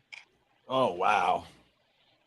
Yeah, so I watched a video about the same shit too, kid, but it was a video about how Uncle Shay and Ocho Cinco was saying the same thing about the racial slur and calling the mama something, and they might get, they might get in trouble for putting out that false narrative. Oh no. Oh, they're trying to help DK out in that situation. Here's whatever the thing, it is, I don't know nothing about it. I wasn't there. You know, I see what you see. He looked like he was. But what was on camera was bad. That's all I saw. If I was a professional football player, I'm not worried about them. Even the reason we call Mason Rudolph racist Rudolph is because he allegedly said some racial slurs at Myles Garrett, and Myles Garrett took his helmet off and tried to obliterate him with it. And then even Myles Garrett, he got suspended. And like because of the environment, people was around. So if DK heard something, somebody else did too. So it's weird that nobody came in and was like trying to like stop the situation from escalating and being like, like this is just normal dumb people stuff. Where was the teammates that to pull his ass away from other than what's going on in front of us on the field? Don't focus on what's behind you in the stands. Just keep your head forward and intolerable actions don't give you the reason to, or the justification to go out and retaliate. Sometimes shit's just you got to be bigger than the be bigger than the situation and do what a football player is supposed to do. It sucks that shit that happens, and I can't relate because of who I am. I realize that, but I do also realize that terrible nonetheless. Shit, this guy's been handling business his whole life. Why not just keep doing it? Why all of a sudden just go be like. Go, you know what it is too, though, kidda? Hold on. There's another. There's more context here. This specific fan, he had an altercation with DK before when DK was on the Seahawks last year. Like, it's over. You know what I mean? They saw each other, and he saw, oh, you motherfucker! Yeah, that motherfucker during his press conference says he's been a season ticket holder for the Lions for the last 11 seasons, and he lawyered up too. I saw that too. Yeah. Yeah, and then when he was there with the Seahawks last year, he was ready to get his bag. Listen, shout out to that guy. That's probably what he was looking for this whole time, too. Like, the area, testify for your wrongdoings. That guy came up on a bag. The retaliation that he chose, that's the problem. Yeah. There's other ways to do it. Because he's been he's been doing it the right way his whole life, and then that one instance, it's just like, come on, man. Like that guy might be the fan's probably a piece of shit for all we know, right? But at the same time, like DK, even if this guy is saying some wild shit to you, you're a professional in this instant. You know what I mean? Like you have to. This is why the suspension wasn't a 1 game; it was 2 even. Like, you know what I mean? Like. And a grip of money. Yeah, facts. Ghost Monkey says, Bogey, send me a link where I can enter some of these playoff things. Oh, yeah, I got you. Yeah. Don't trip. We're going, you know what I mean? Like I said, we're gonna rebirth these playoff. I just gotta refresh them all. Me and Diamond Joe's, we got the co-commission on all these joints. So You know what I mean? And I'm really more like a co-pilot when it comes to being the co-commish because Diamond Joe, he always just says, listen, I'm going to set him up and you just fill him up. You know, I'm like, yeah, I got you. You know what I mean? And I got that thing set up you asked me for Phil also. Yep, for sure. Hell yeah. Yeah, these things are going to fill up real quick. And like, what I'm going to do is, you know what I mean? Because like shout out to King D. He's like, I want to be in like more than one for sure. I'm like, okay, I got you. You know what I mean? Like, these things are gonna. I'm probably gonna be in like damn near every one because I'm super degenerate. You know what I mean? But we're going to war. We're gonna have plenty of combinations of 7 because it's 7 per league, $50 a pop. Winner takes all. So we're gonna have a bunch of these. They go all the way up to the Super Bowl. You know what I mean? Once we get these things set up on the next Wake Your Game. What we'll do is we'll share a screen and you know we'll be able to explain it further on Friday for people that want to see it visually. You know what I mean? Yeah, and for what it's worth, the draft experience is worth the price of admission. It's just Yeah, drafting's always fun. you don't lie, like that's the best part outside of winning this championships. The best part of fantasy football is the draft, man. You can't argue It's with exciting. the excitement that brings in itself. So yeah, it's got a different feel to it. You've got to kind of imagine who's gonna get to the AFC NFC championships and the Super Bowl. You know, technically, like you want those guys, but yeah, it's hard to argue the top performers in football. Like say, for example, uh, the the Falcons squeak in, and all of a sudden Bijan, he's looking awfully nice, as a number one overall pick in your fantasy playoff leagues potentially. Um, Whereas right now he's outside of the conversation. Right? But when you get into the conversation of who's got bye weeks and who do I think is gonna win the championships and stuff like that, those are the dynamics that you have to think about in these playoff leagues. Makes it fun and interesting, something different. Yeah, and you'll start to see like the immediate ADP is usually from what people think, right? Like who's going where, and like even the teams that are on the bye weeks of those players, they still drafted high because like people view them as like, oh, they got the advantage, right? But so say you do get a Seahawks that have a bye week. First of all, I don't like this is just hypothetical because I don't like this scenario, but they do. You're right. There's only so many, like only JSN is going to be drafted up high. You know what I mean? Yeah. That's the Yeah, only but one the people Rams are and the Niners, they're full of fucking fantasy assets. We want all of those guys, both Right. those teams. Those are the real targets, and I'm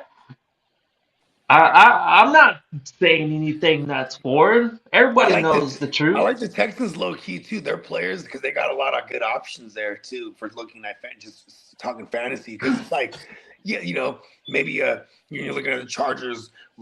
Those a lot of those guys might be a value because you know what I'm saying no one's gonna take Lad high or no one's gonna take maybe Hampton's taking sort of high. Yeah. You know what I mean? Like Yeah, this is the dynamic fucking draft of the year.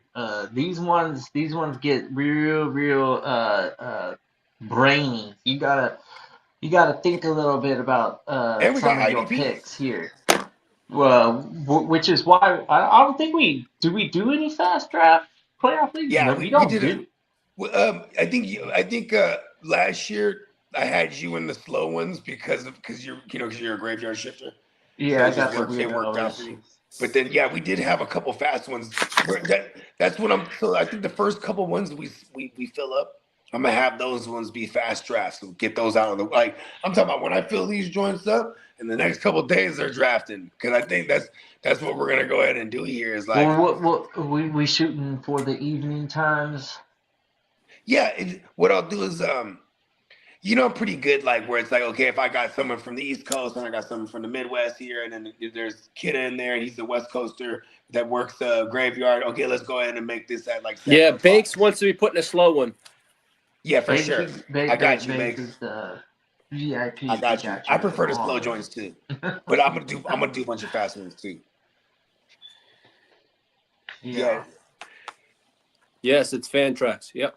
Yeah, that's the only one that we prefer that offers this. Because there's other platforms that offer, but I've only played on Fan Tracks since Steamboat put me onto these joints back in the day. I gotta download the app again. That's what I gotta do. Yeah, so you know what I mean, and Fan Tracks it's legit. You know what I mean, and especially for this is the home of our playoff leagues. You know what I mean? That's all I use it for. It's pretty badass.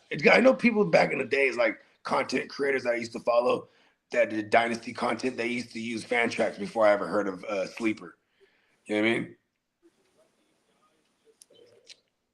Probably because the fantasy baseball too could have made it a familiar for Dynasty enthusiasts.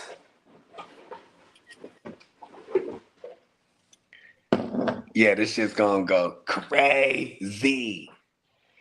I know. I'm not too sure. Is there even an alternative?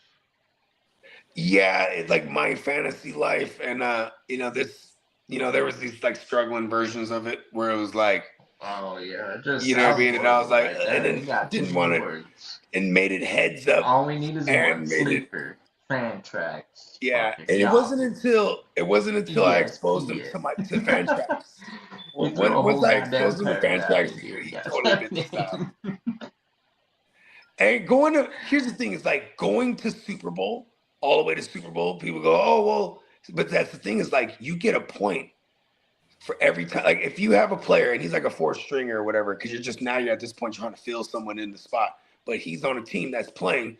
If that team wins, and even if he didn't do nothing, you get a point for that player. So it's like, you know what I mean? People get to the Super Bowl and they're still if you're in it, like, only a couple points away or something, you're still trying to fill up as many players on teams, even if they're not active for real, because that's the cheat code. It's like, okay, if there's like last year, there was one I lost by 10 points and I had the Chiefs winning it. So I filled up a lot of my spots with Chiefs guys. And I was like, wow, if I would have just filled it with Eagles guys, I would have got this extra fucking woo-wop that I needed. That's what won me last year was with the fucking Chiefs players.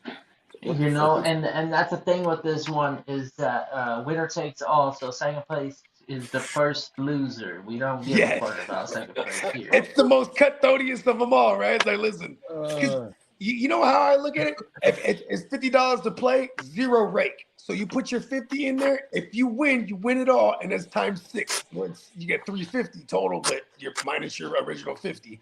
6 times. You know what I mean? So it's great bang for your buck. No, absolutely, yeah.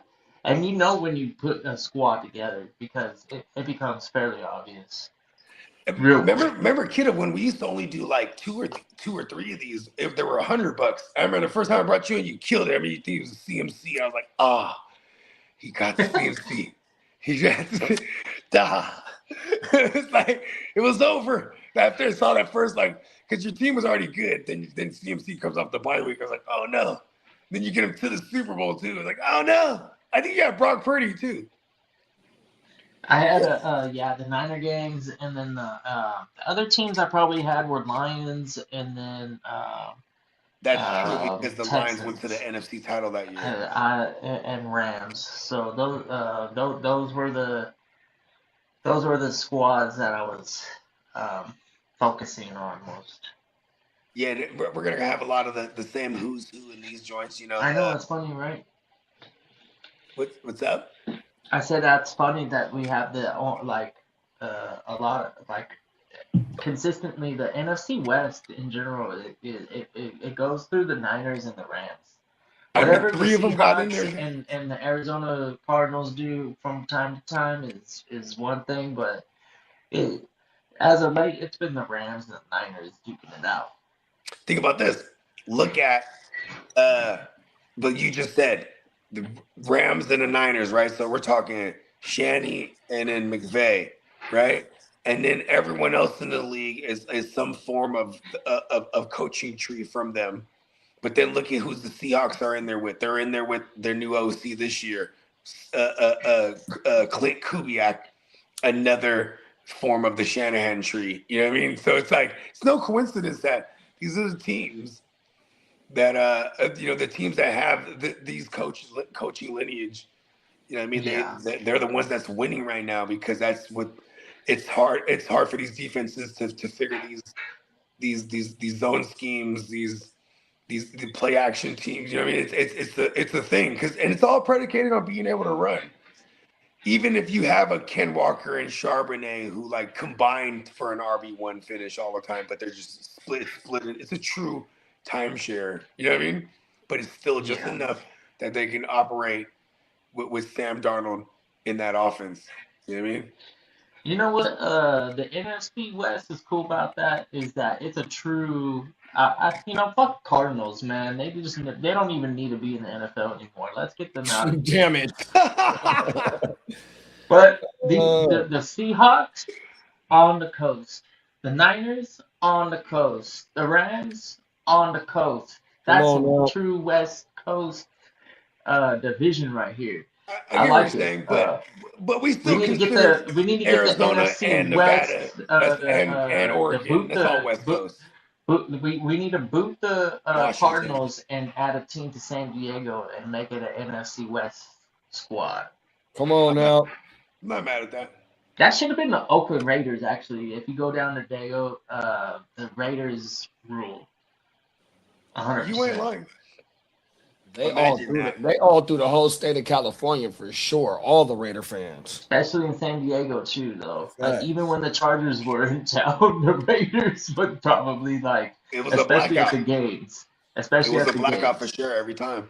Even when the Chargers they played at the Coliseum where the Trojans play in the 80s, 100%. So they didn't play in Northern California and Southern California already, dog. They got the whole California on lock. It was a weird dynamic. It was for a time being the Raiders, Chargers, that was a true rivalry. Not so much anymore. I don't think the division gives a shit about the Chargers. They can do whatever they want and nobody gives a fuck about it.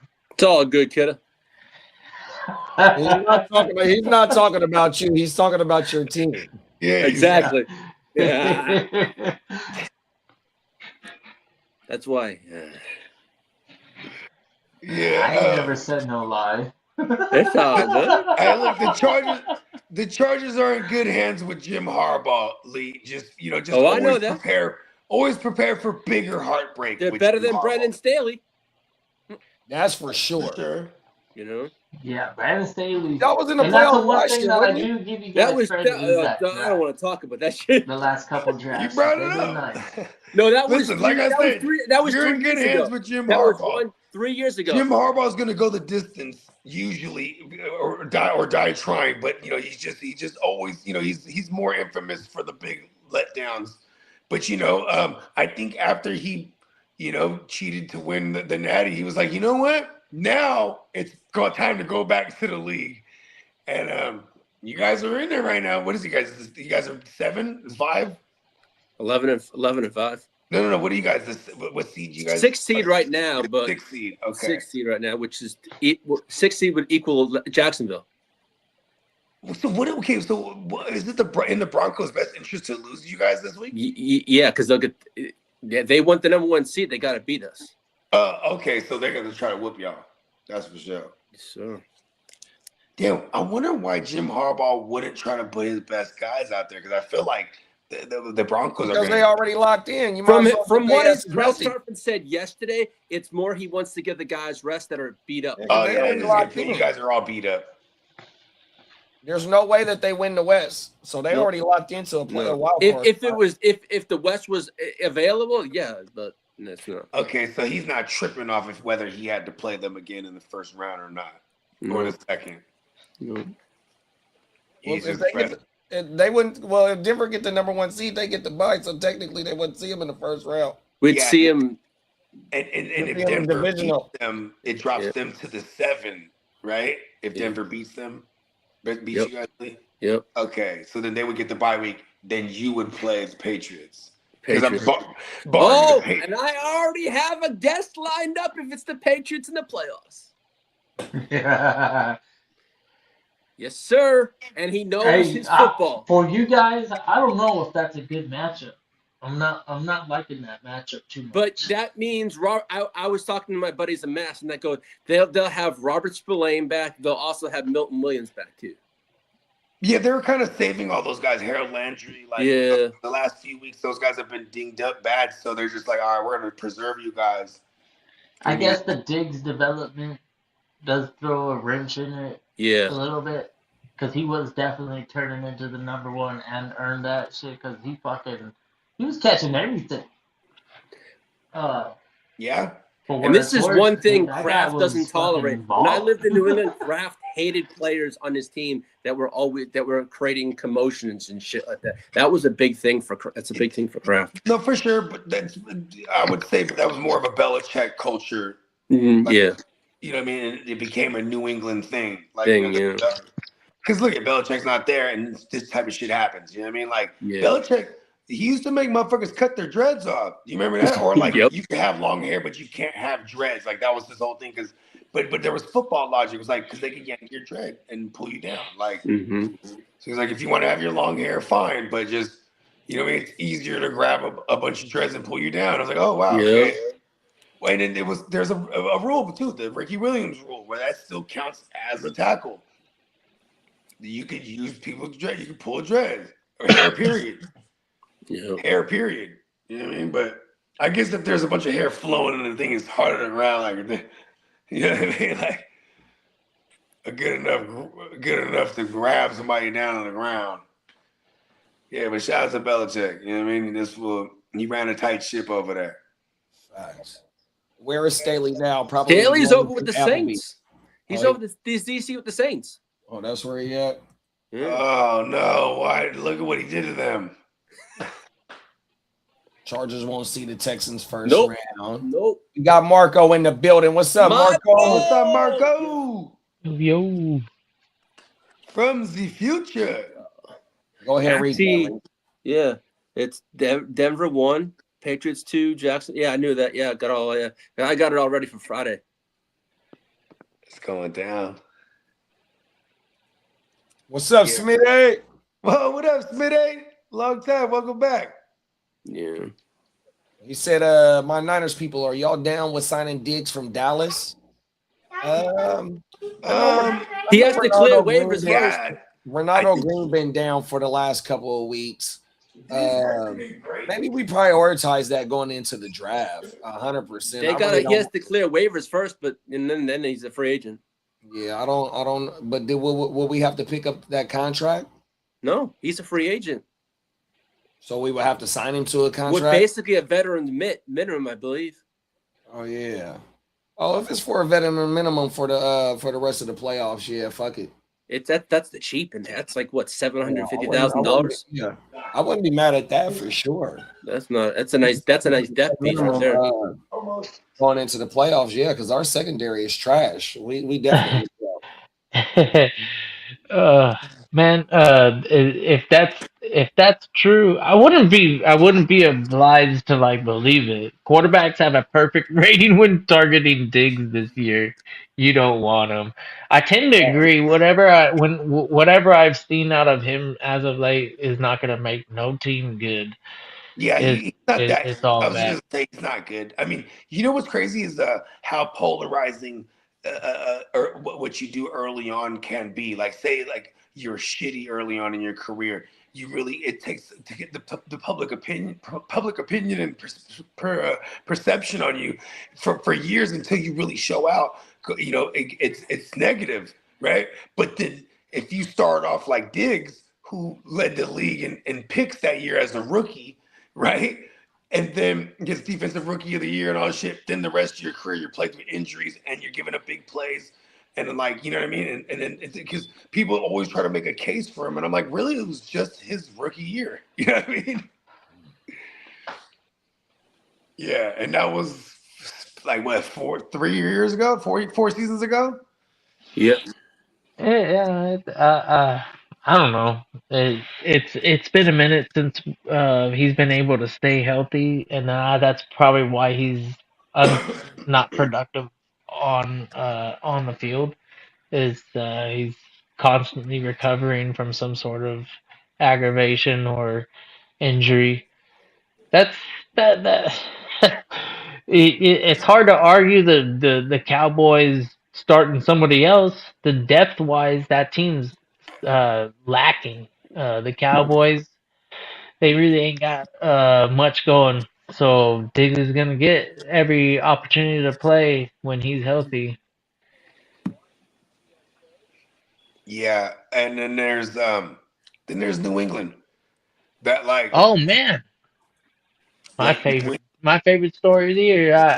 That defense, I love it. Yeah, like they could fuck around and add a Diggs as a rotational guy for real. Like because I feel like his brother's there and he could be like, nah, my brother is legit, bro. Like He's good for the Hail Mary at the end of the play at the end of the game when they're down by less than a touchdown and all they need is that miracle and then Diggs is back there. He makes a right. play on live TV for a Super Bowl or whatever the fuck and they're like, yeah. It makes sense. We've seen this before. Yeah, it's kind of crazy when you think about it too, because like the Cowboys cutting ties with him.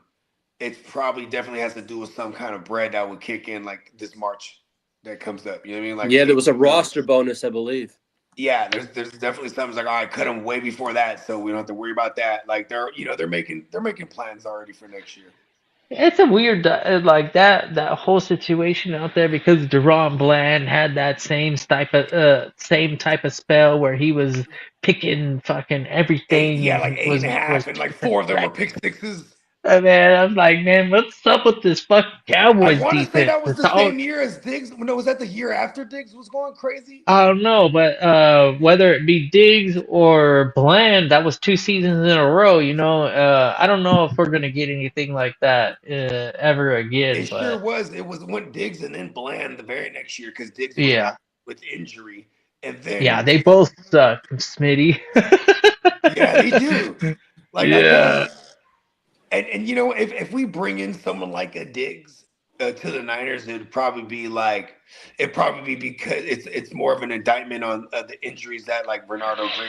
You know what I mean? Deron Bland will always be known as the dude that got his helmet walloped off of the You Debo. are there. Yeah, Yeah, you that's ain't true. lying. You ain't lying. And it was I felt like even offensive coordinators when they were game planning against Bland when he was the number one corner because Diggs was hurt. It was like, yeah, we're gonna get him, and he just came up on picks because he's getting picked on so much. You know what I mean? Yeah, it was crazy. And then they extended him. Pause. The motherfuckers gave him like it's a decent bag, but nothing that they can't move on from. And he spent another year on the IR this year, basically. So yeah, the Cowboys, they're gonna do Cowboys things. You know what I mean? I'm pretty sure they'll. And I used to be back in the early podcast days. I was way more morbid with my humor because I used to say, what the Cowboys need is they need their owner to, he's gone. You know what I mean? Until then, and you got to worry about Jay Jones got so much money, bro. He's gonna live forever. You know what I mean? Like, he's just gonna keep running that team the way he wants to run it. One day you're gonna see Jay Jones is gonna be looking exactly the same, and then it's gonna be fucking Stevie's hella old. Stevie, keep up with me. Yes, sir. Steven's gonna keep aging. Not old Uncle Jerry. Yeah. Shout out to Uncle Jerry. He would love us. He would totally give us $1 million each. And you know what's crazy? I would be like, that's not enough, Uncle Jerry. And he'd be like, I like that. This is why I like him. $100 million. I think his yacht he bought is worth about $225 million. It probably costs like a cool grip of change. Yeah, they say it costs about $6 million a year to store it and to upgrade for the upgrade. Because you have an entire staff. Remember he drafted Yep. He drafted on there. Yep. When they took CeeDee Lamb. Yep. The whole thing with the COVID thing where everyone was drafting remote. Yeah, and he was on the ship. He was on his yacht or whatever, his ship. Yeah. I guess you can't even call it a yacht, huh? It's a ship. It's a luxury yacht. Yeah. Yeah, but that's a whole ass ship, though. You know, it's like a tanker. Yo. My dad, when I was growing up, he had a well, he still has it till this day, but he shares it with my auntie and my uncle because they ended up buying half the boat. But he has a sailboat. It's a 35-footer, and my dad would always be like, Jay, technically it's a yacht, a small yacht, because by size, by definition, 35 is a small yacht. I never looked this up, but I always just let him run with it. So he'd be like, yeah, I got a yacht. Come on now. I got a yacht. And he'd be like, oh, I thought it was a sailboat. Like people were like, no, but then he was like, technically. Come on now, talk that shit though. The small yacht. But you don't say that part. You just I remember JD, before I ever met JD in the 3-dimensional realm in URL or IRL as they call it, right? He had met my pops. he was like, bro, you get it right from your pops for sure. Come on now, facts.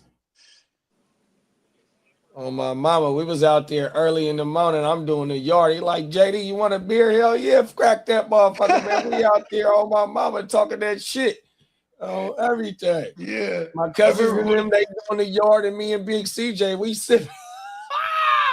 Hey, remember, you know what's crazy? Remember one time I did it, was like, I think it was my pop's birthday outside. I did the stream from the backyard over there. And then and you were like, damn, because that shit was a jungle before. Like yeah, yeah. Shout out to my pops because he was like, oh, I'll fix the yard up. I'm like, hell yeah, because I can't afford to do that. You know what I mean? Come on now. Yeah, so he took you shout out to pops. He was like, it's gonna be good for your property value. We'll put concrete there. I'm like, oh word. Cold world. Yeah. I plugged him with the concrete, dude. You know what I mean? Because it's like, hey, look, we need this woo wop and we need that woo wop too. Bang. You know what I mean? Come on now. Yeah, because he just added some shit so he parked the RV in the backyard on that side. And that thing, even just to make a fence into like a big swinging gate, that shit is a grip. Facts. I was like, whoa, that shit. Yeah, he's like, I got it. Oh, okay, word. We should put a gate then. Like, because at first I'm like, we don't need to do that. Like, so I want to put the RV back there. Come on now. There's plenty of room too. Oh, this Diggs thing is about money that's owed to her, to a woman. Oh, yeah, shit. So she's just hollering right now, bro. Like, and you know what? There's when you have all these people have lawyers. So if her lawyers, they know, okay, they're at the height of some shit right now. Let's muck up what's going on. Because listen, not to say, and I'm not gonna victim shame because she's a victim in this scenario allegedly, right? I'm not gonna victim shame her. I'm just saying, like, we've seen this a lot in the NFL where like they're gonna make the claims because there's some type of money, or it's some kind of girlfriend that is wilding. Like, you know what I mean? Like shit. What was brother's name? Reuben Foster. Yeah, Reuben Foster. Oh yeah, for the Niners. Yeah, bro. I remember like his girl done lied on him so many times. Like just call the cops on him, and then by law they got to remove him from the situation. That shit happened like 3-4 times. Then at one point she had sweared. And then and then so the Niners just cut ties with him. Just like, and then she ended up coming back and recanting the whole thing, everything. Like later on down the road, like damn, they were one of our first rounds. It'd be like that though. You know what I mean? Hey man, that's what Dan said. Tell Big CJ to get the motherfucking RV ready for Vegas this year. Yeah, my dad was just saying that too because he said he can't wait to meet him one day. Yeah, they just went to Arizona, and then they're making their way to Vegas. I think for the new year. I'm not sure. I'm not sure if they come back here first or they're driving from Arizona to Vegas. Because either way, my pops. I was like, "Oh, you guys taking the RV?" He's like, "Hell no, your mom doesn't want to do it." He's like, "So we're taking a Subaru." I was like, "Well, because if they take a Tesla or something, right? Man, it's going to be forever, bro. Because you're gonna have to always pull off and charge. You know what I mean?" So he's like, "No, we're gonna take a Subaru and just mash." I'm like, "Okay, there you go." You know what I mean? But the RV is definitely in play again because that's another adventure in itself. Oh my goodness, the hell will be. Like that literally would be like, okay, we're going the day before because then it's especially too because my dad he's a stickler for the law, especially when it has to involve safety. Hey, we'll go fast in regular cars, but like in the RV, you gotta go, like you're going like maybe 60, 65 at most, because just to be able to stop that thing on a dime, it's not, you could destroy some shit, you know what I mean? Come on now. So you still have to have a little, you know what I mean? I mean, shout out to Minnesota Dan. I know he's drove big trucks before and shit like that. Like, so it's like, you know what I mean? It's a different type, it's a different beast. Cause it's a fucking the bus size joint. You know what I mean? You gotta have a class A to drive that bitch. Yeah. I know, and I think my dad has a goddamn he has a B, a class B, but even like his motorcycle license, everything, I don't think anything's been renewed, allegedly. In a while. So he's like, as long as you drive good. Yeah, class B is good for that motherfucker on my mouth. Oh yeah, it is? Okay, yeah. Yep. I'm about to say. Class B is just the passenger like type shit. Hey, what's hella crazy? Remember when COVID shut down the world, right? So I hit him up, I'm always like checking in on everybody. Hey, how you guys doing? Well, then my dad and them, right? My aunts and my uncles, they was all straight, right? So there was like, we're in the RV, they're RVing it everywhere, bro. Going everywhere. Because they're like, yeah, it's just clear on the roads and clear. Oh, Dennis did say, Bogey, he got the Class B air brakes. Okay. So that means he could drive like the anything over 2,500 pounds, and he's like a like passenger like type or garbage truck. Oh, he did. He said he drive. Yeah. Oh, yeah. There it is. Yeah, he was doing sanitation. Yeah. Yeah, garbage trucks are badass, bro. Oh no. Like when you see that, it trips me out when you see them electrical joints now because and it's to go to the next joint. Like, whoa, that shit's crazy. Before as a kid walking to school and it's like garbage day and you just smell the exhaust in the air. It's like, wow, you never think about it as a kid growing up in the metropolitan like type areas and shit. You know what I mean? And thinking about the pollution and the shit. We were the kids growing up in the 80s and the 90s when they started barely even talking about secondhand smoke is bad. You know what I mean? Come on now. Pretty sure they knew everything, but it wasn't until they're like, okay, they're on to us. Okay, smoking is bad.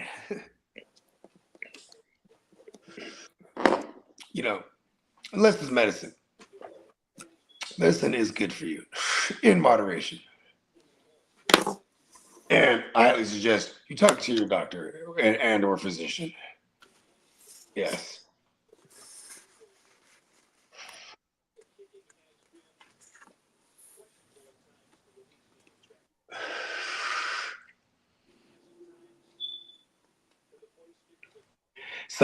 So what's the banter been like, JD? That ain't been too bad. Yeah, have you got a lot of props more than anything? Oh yeah, everybody tapped in. I'm gonna take it easy on them. Pause. Yeah, I mean, because you're just gonna go back and do the same exact thing you did before. Same shit, right back to usual. Yeah, it's just another day in paradise, right, JD? On my mind. In paradise. Do you get a chance to enjoy the moment though? That was dope. I'm glad I got to be there in that moment. Now. I remember when that Jennings touchdown. I was like, "Oh shit, JD!" He was like, "Hold on, bro." Oh world. 2 minutes left. That was it. 2 minutes left. That was it. But he was just like, "Hold up," you know what I mean? Cold world, bro. Yes. Oh my goodness. Fucking what I love the most too is I love proclamations along the way when it's not arrogant though too. It's like, listen, like one of them was on Christmas, like, listen, man, he had crossed you, like, what? It's gonna come down to Sunday, and it's gonna come down to the gang. You know what I mean? Come on now. That's exactly what it is, like, bro. Listen, the gang is gonna do it for me. I just hope anyone's gonna do it. It's the gang. I just hope to make the dance in one of our 5 next year. Come on now, Lee. That's my goal. Lee.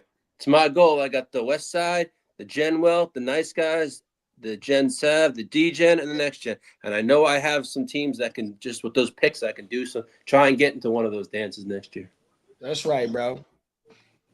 You got a wheel and deal, Lee. Mm-hmm. And say a lot of it's a whole entire panel of savages. You know And what I I mean? know I learned a lot this So year like, from yeah, the that's what I'm West saying. You Side. just gotta soak the game all day. You know what I mean? Now, I learned a lot from the West Side League this year because I'd never done one of those before. So me having the experience of what I went through this year, it gives me going into next year. Okay, I'm not going in blindfolded. I'm not going in deaf or dumb. I'm going in what I'm used to. But now I know and I have the experience. So I'm not going, oh shit, I'm overwhelmed. I'm not have to have that fear anymore. I did go I went into this year with that fear. Shit, I've never done one of these before. And knowing they're all a bunch of savages, yeah, but now knowing what the experience, I know what to expect. It's good. Hey, yeah, I'm excited for the West Side League again, man. Like, hey, congrats again, man. West Side. West Side. Good looking, bro. Good looking, bro.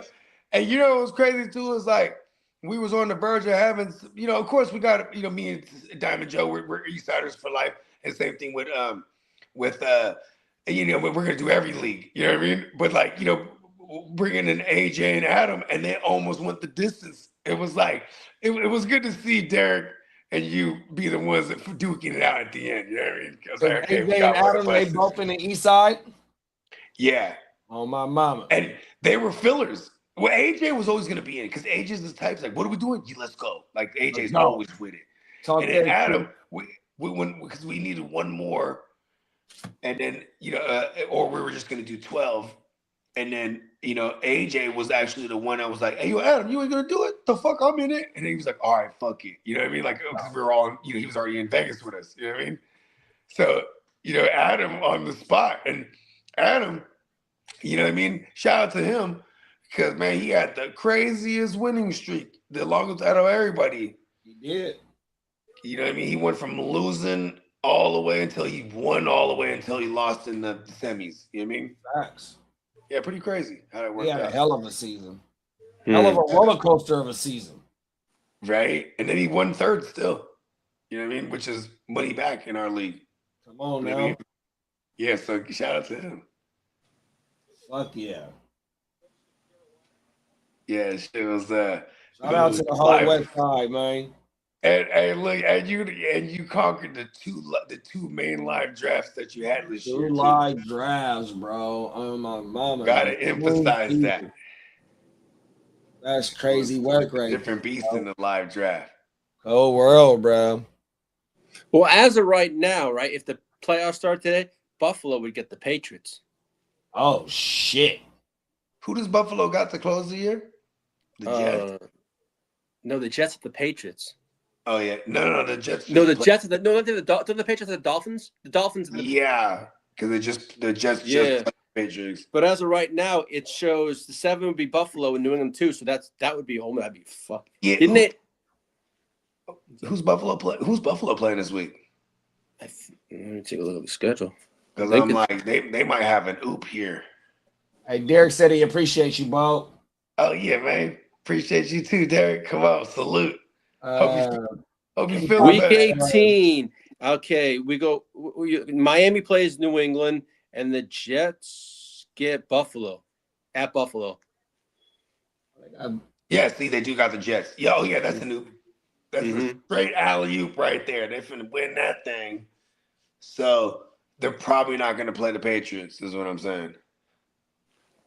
I think they're trying to avoid the Patriots too. So they're gonna they're not gonna sleep on the Jets here. They're gonna try to make sure they obliterate them, get them back into form because they had a stinker of an outing against the Eagles. You know what I mean? And shout out to Derek too because he made that call correctly. He was like, "Listen, I'm playing the Brock over fucking Josh Allen." Like he had that. He kept saying it from the beginning of the week. He was like, "I'm just not fucking with it, man." And Josh Allen, as much as I make a case for it, damn, he was blanked out pretty much the whole game. There was a point where it was like most of the game was like 13-0. Bum. Yeah, that's just crazy. Peacock said Joe Mixon's contract could be told by Texans getting rid of. And then appreciate you, JD. Congrats again, bro. You already know. Appreciate you. Yeah, I too, saw that about Joe Mixon this morning. We did our thing this year, man. Right. It's basically an easy handoff. It goes from Bogey, the belt, to JD. Come on, no, that's a different league. That's the East Side League. belt. Oh yeah, that's all. I missed. I got this. Forgot there was two. There's the East and the West side, right? Yeah, the West Side League was the first year, so he's the inaugural champ. You know what I mean? Oh world. First, they'll never. That's one thing you can't take away from somebody when you're the first one.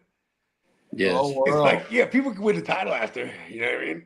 But the first one in history. History. See, if I had won it, good thing I didn't win it, because then I would have named the title the Bogey. The Bogey. Oh no. I would have. The Bogey belt. Be like, this is the Bogey. You know what I mean? Like the Lombardi. You know what I mean? But you know what though? One day, I'll conquer the West Side of League Mountain. Climb to Out the there. hill. On everything under the sun in Vegas. Yeah, it starts at the draft.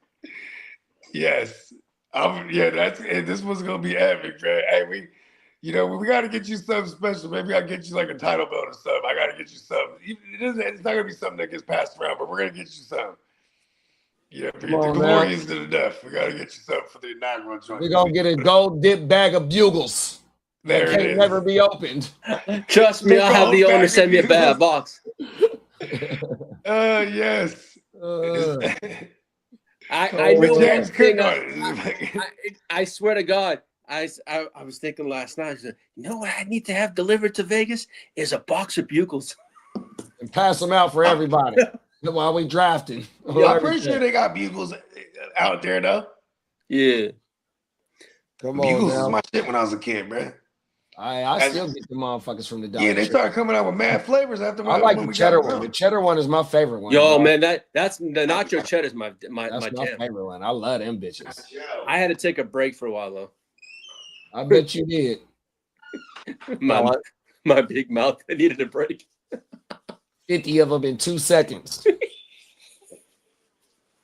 Peacock said Joe Mixon had a procedure done on his own away from the team that led to foot's blood flow being affected in a stall in progression. The toe could open the door for Mixon to return to the Texans in 2026. He was paid his full salary and may not just be cut in the offseason.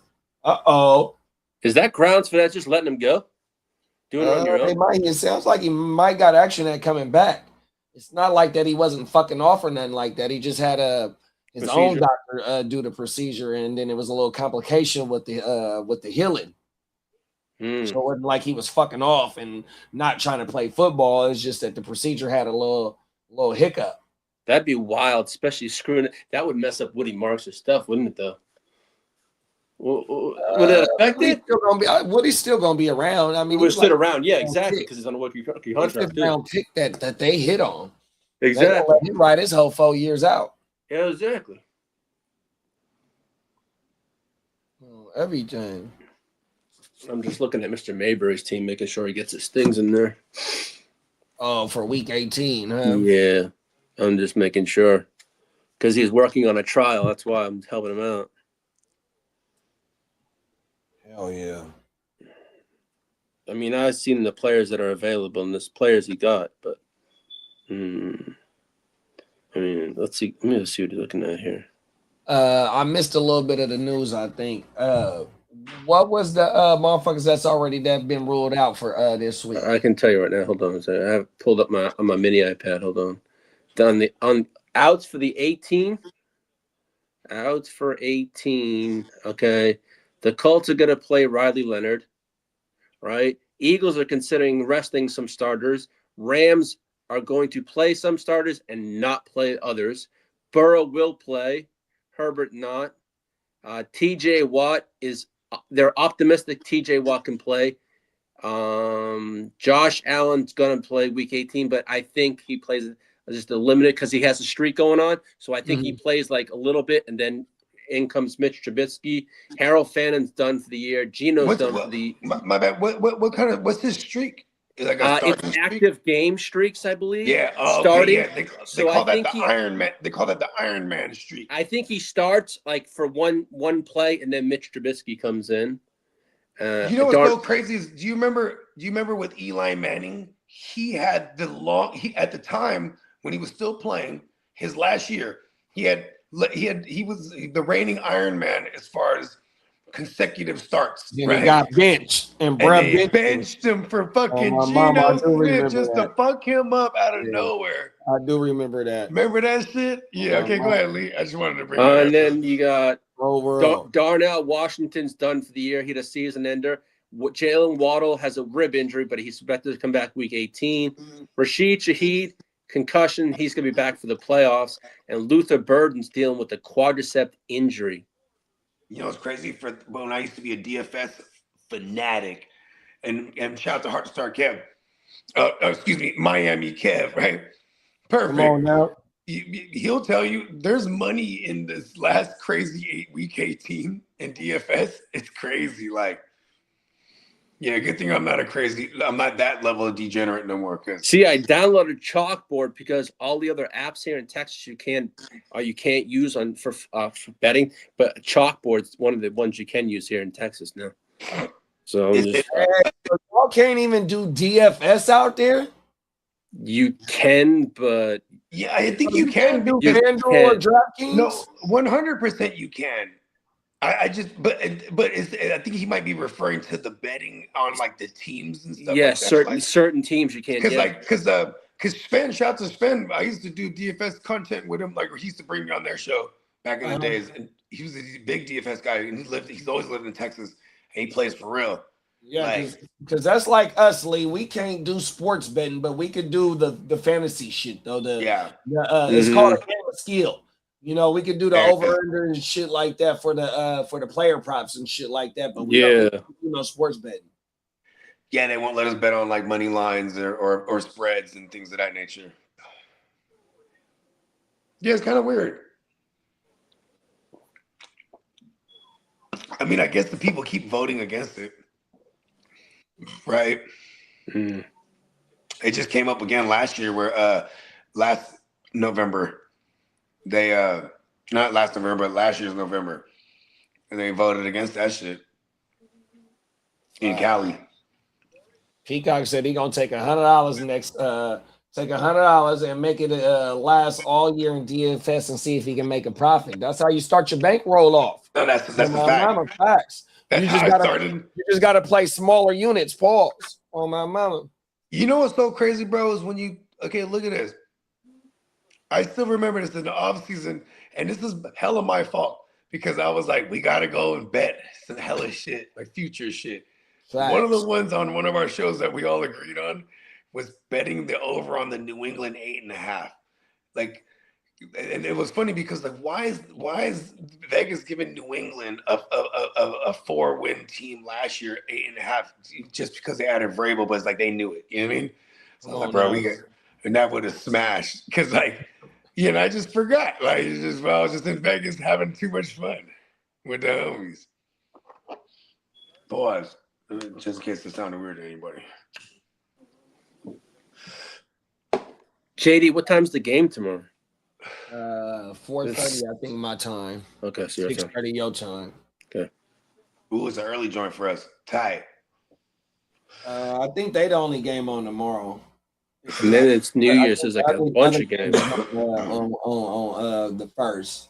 Tomorrow's New Year's Eve. Yep. Cool. That's pretty bad. So yeah. Did you hear that new joint I did, JD? Nuh-uh. I'm on there chopping. I think I put it in the OJ. Okay. It's dope too because I like lyricists. Fuck that. At heart. And then shout out to Slim. Because he hit me this morning. And we were talking about some other shit. He actually wants me to come on his podcast today and talk because on some hip hop shit. But he was like, yeah, I heard that new joint. Okay. I was like, okay, yeah. Because that's like one of the biggest reactions I've ever got out of him for my music. Because he's like a super tough critic, you know what I mean? Come on now. Yeah, because he's from the Mecca of like, you know what I mean? And I get that, you know what I mean? Like and he's the same age as me, so he didn't grow up. So he had, we went through all the different eras of rap and hip hop. So I get he's heavy opinionated, especially when it comes to like a lot of his takes be like, motherfucker really gotta be saying some shit. Yeah, Saturday you got Oregon and Texas Tech, Alabama and Indiana, and then Ole Miss and Georgia. They goalie. Oh, you said that's Saturday. That's Saturday because you guys got the only game on Tomorrow. Tomorrow. So at 11:00 my time, it's Oregon and Texas Tech, then Alabama, Indiana, 3:00, and then Ole Miss and Georgia at 7:00 at night on Thursday. It's going We down. got game Wednesday, Thursday, and Saturday. You said They're going Wednesday with the one game and Thursday 3, and then the next round is January 8th, which is the semi. Not the semi. It got to be the semifinals because there's only 2 games. Is it? Yeah. I think it would be the final, right? Isn't the finals No, usually? the final is going to be January 19th. Really? Oh, okay. They're pushing it back these days. So okay. it's January 8th is one Oh, game. that's kind of cool. They're treating it like a Super Bowl. They're giving them a couple so weeks. January 8th in between. There's one in Glendale, Arizona, and then the January 9th is one at the Mercedes-Benz in Atlanta. And then Hard Rock in Miami is going to do the finals. In Miami. That Atlanta stadium, they have a unique design, right? Yeah. That's indoors, but they have like the halo light. Mm-hmm. The whole fucking. Well, then again, I bet you Georgia would love to be in their own stadium. Yeah, in the home state. For sure. Yeah, sure. But that Indiana, I don't know. I like Alabama. Indiana's good though. They got a hell of a defense. I'm still tripping. That's pretty cool. They're treating it like the Super Bowl. They're putting like a couple weeks between time. Yeah, they are. They didn't do that last year. Yeah, because normally it'd be week the fantasy championship or that Monday. Or so they already pushed everything further back because when it was just the regular bowl season. Yeah, just regular bowl season. All the bowl games and all that would be like New Year's, all around. And then it would be the first Monday for the Natty, right, or the following week. Because I always remember it would always be on a Monday, right before the NFL playoffs started. Facts. Peacock said he did a training on YouTube to remove a strike from the Thanksgiving live stream. Remove a strike warning, deleted history after 90 days. What got struck? It got deleted though after 90 days? No. He said he did a training on YouTube to remove a strike from the Thanksgiving live stream. Remove a strike warning is deleted from history after 90 days. Okay, so when that motherfucker hit me with the YouTube strike, that's exactly what happened because it was my first. We got struck on something on like you said, you did a class, and then after this shit, it removes it. But then that's what also put my channel into a little bit of purgatory to where they wasn't pushing shit out. I wasn't getting no views. But what got struck though? Okay, so I got to go into the Thanksgiving Day episodes on. He already did it. Oh, nice. On the GWN? Now that I don't know, it just says that he just did a training on YouTube to remove a strike from the Thanksgiving live stream. Yeah. You might be referring to his channel. Okay. Oh. Yeah. Oh, that reminds me. I got to go and give him, he's like, just shoot me the passcode too. I'm like, okay, cool. Or I told him I'll shoot him the passcode. And he's like, yeah, just shoot me it. That's how it was a betting site or something I did on my channel. Oh, wow. Oh. Yeah, that motherfucker that hit me with it, big bro. I'm telling you, the video was damn near finna go viral because when he hit me with the copy strike, it was already at 1200. Oh my mama, it was only up maybe about 9 hours, and this was an uploaded video. It wasn't even from the live. It was from the live. It was from the live. How he breaking that shit down. And that motherfucker, I woke up to and checked my fucking email. You have been hit with a copyright strike. Oh my mama, cold world. I ain't gonna get no bread, no shine on this shit. Fuck that. Yeah, I was gonna say we don't need to bring up his name, right? But we will talk about him when I say his name. Bro was tripping. Fuck him. Yeah, because you know what's crazy is like instead of it is not even like we were negatively talking about him. It was the bride. It was about him and the bride getting into it with each other on the motherfucking phone. It was really about him just not wanting anyone to get any kind of shine off of any kind of content he created initially. You know what I mean? Cold world. I know, right? I'm like, we're living in a reactionary world, like where everyone's doing content, reacting in real time to shit. So it's like, it's kind of crazy how that works because it's like now you're trying to control like how people trying to control. instead of viewing it like, oh, they could be bringing traction to my shit, like it's almost like free promotion, but they don't want to look at it like that. You know what I mean? Cold world. And I get it though, because I've been on both sides. As far as like, for example, I've written songs where I had to go back and be like, "Yo, yeah, I didn't put my name in there," and then wow. Well, yeah, they're like, well, Peacock said you go. There's like, well, we paid you. I'm like, yeah, I still wrote it though, and when we publish it, you keep me involved. You don't just publish it unbeknownst to me. You know what I mean? Oh wow. Yeah, I've been in the situations before. I was like, and it's not like the song went on the blow. It was just still they pushed the song out like it was like, and then I'm like, listen, I still want my credit just so I can go get some bag everywhere else. Like, you know what I mean? Yeah. Come on now. You know what I mean? Oh, no, yeah, your most popping song. I wrote it, but you're not gonna give me credit. Like, get right. Like that motherfucker did that shit on his own. And I would say the song and the name, but once again, not gonna give those guys no fucking credits. You know what I mean? Come on now. Yeah. It's just kind of crazy how that works sometimes. Go ahead, read it, Link. It says, either way, it was just a warning. I have been going back and editing all the copyright stuff out with previous shows. Yeah, for sure. Yeah, JD went through that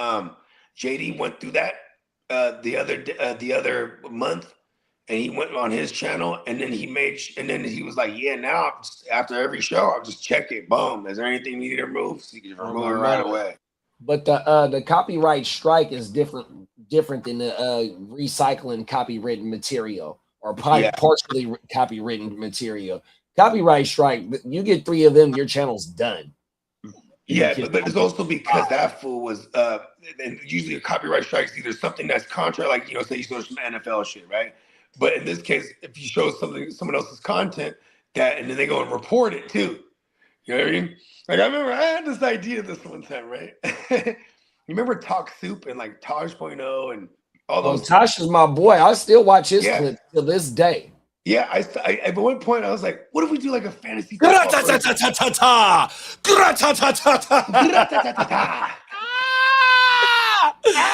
Oh my goodness, that is the illest white boy ever, bro. Hey, my bad, bro. No, listen. I thought of this idea one time, like we should do like a Talk Soup, like a fantasy gumbo type of shit, where it's like I'll go and clip up other actual content creator shit, and we just go, nope, don't agree with it, just like back shit. But then I was like, I'm glad we didn't go that route because I was thinking, I was like, oh, we're gonna do a rap battle style, and because there's so many foods that are just hella trash, and they make proclamations or like, we went through an era of shock jock like fantasy analysts where it's like, start the Delvin Cook now, like foods just yelling and shit, like we went through all the different styles of shit, and it's still I was like, we don't need to do none of this shit, bro. We just gotta keep doing what we do, and it's just like. And I'm treated like the music game, just like the music. Like, there's gonna be people. I'd rather have a cult following than be like a commercial success, because then it's like I want people to like what we got going for the organic nature of it. Not like, okay, well, this is what people want, so we should do this now. You know what I mean? Even though there's better ways to structure shit, and shout out to Peacock and JD because you know what I mean. You guys have been actually the pillars of. To be like, okay, this is how we should really approach this. You know what I mean? And like, you know what I mean? So, I mean, just to make sure, like, okay. And then Peacock said the best, like, now we spent the time building up the brand. Now we can really hit this hard with the GW. I'm like, yeah, I like that.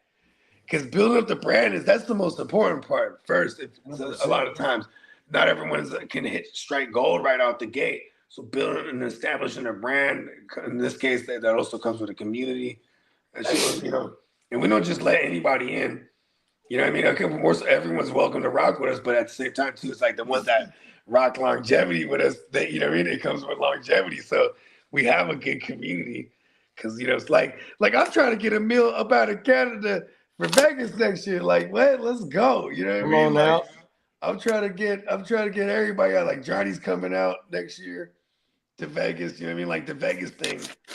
it's like a summit now. You know what I mean? Like because everybody, no matter where anyone's at, you get flights to Vegas, so that just works. You know what I mean? Come on now. Mm-hmm. Yeah, bruh. It's gonna be. Peacock said a YouTube Studio allows you to replace, delete, or edit out copyrights or strike warnings from the lives. Yeah, I definitely check that shit every day. But partially copywritten stuff in a strike a injure shit. Partially copywritten shit. Say like if you really ain't tripping on getting monetized, then you ain't got to worry about partially copywriting strict. You know what I mean? You just go ahead and run it up. But if you're trying to get take your channel to the next level, you definitely got to take that shit out because here it is. I just learned from experience, bro. I got all the requirements to be fully monetized, and here they hit me with the bullshit. Straight probation. Thank goodness. Thursday's the first. Only a couple more days, and I get to hit them with that. Get me off my paperwork. Probation. Come on. I'm free. Get to make some motherfucking money. Let's go. And we back in full effect. Come on now. Punk motherfucker, man.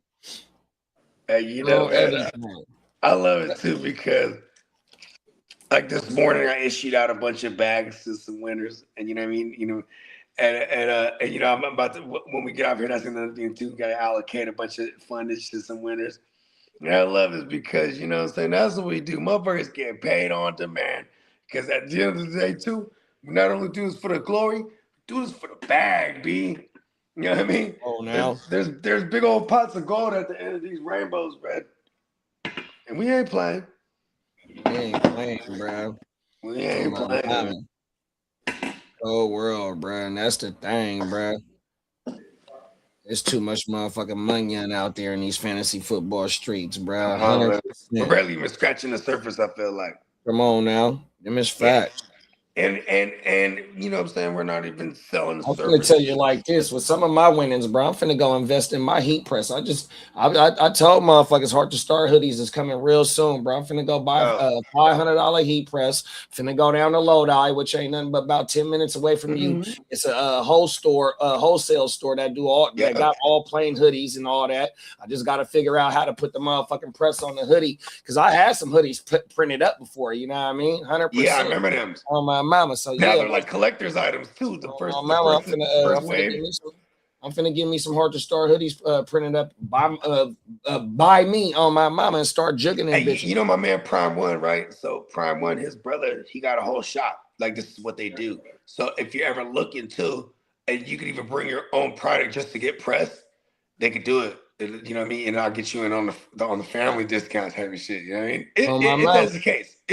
If you don't buy a press right out the gate, you know what I mean? But yeah, no, you definitely can buy the presses. They're cheap. They're not as expensive as back in the days, like before. No, yeah, because my cousin is she's a custom designer out here in Sac. She wanted to top motherfuckers out here that be busting down with the custom. So the two heating presses that I sent her that I was interested in, she was like, "Yeah, them is you can't go wrong with either one of them." 100%. She gonna lie to me. Appreciate that, bro. I'm trying to get it all out the mud. I can get like a tracksuit done with her or something like that. Here, I'll send you motherfucking her Instagram. Okay, yeah. Thank you, appreciate you. Cause I wish I want to get like some tracksuits, like sweatsuits done.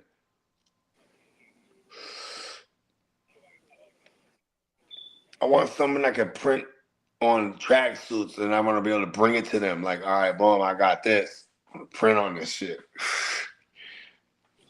Yeah, because back in the days, bro, I went down this rabbit hole a lot of times. Doing my own.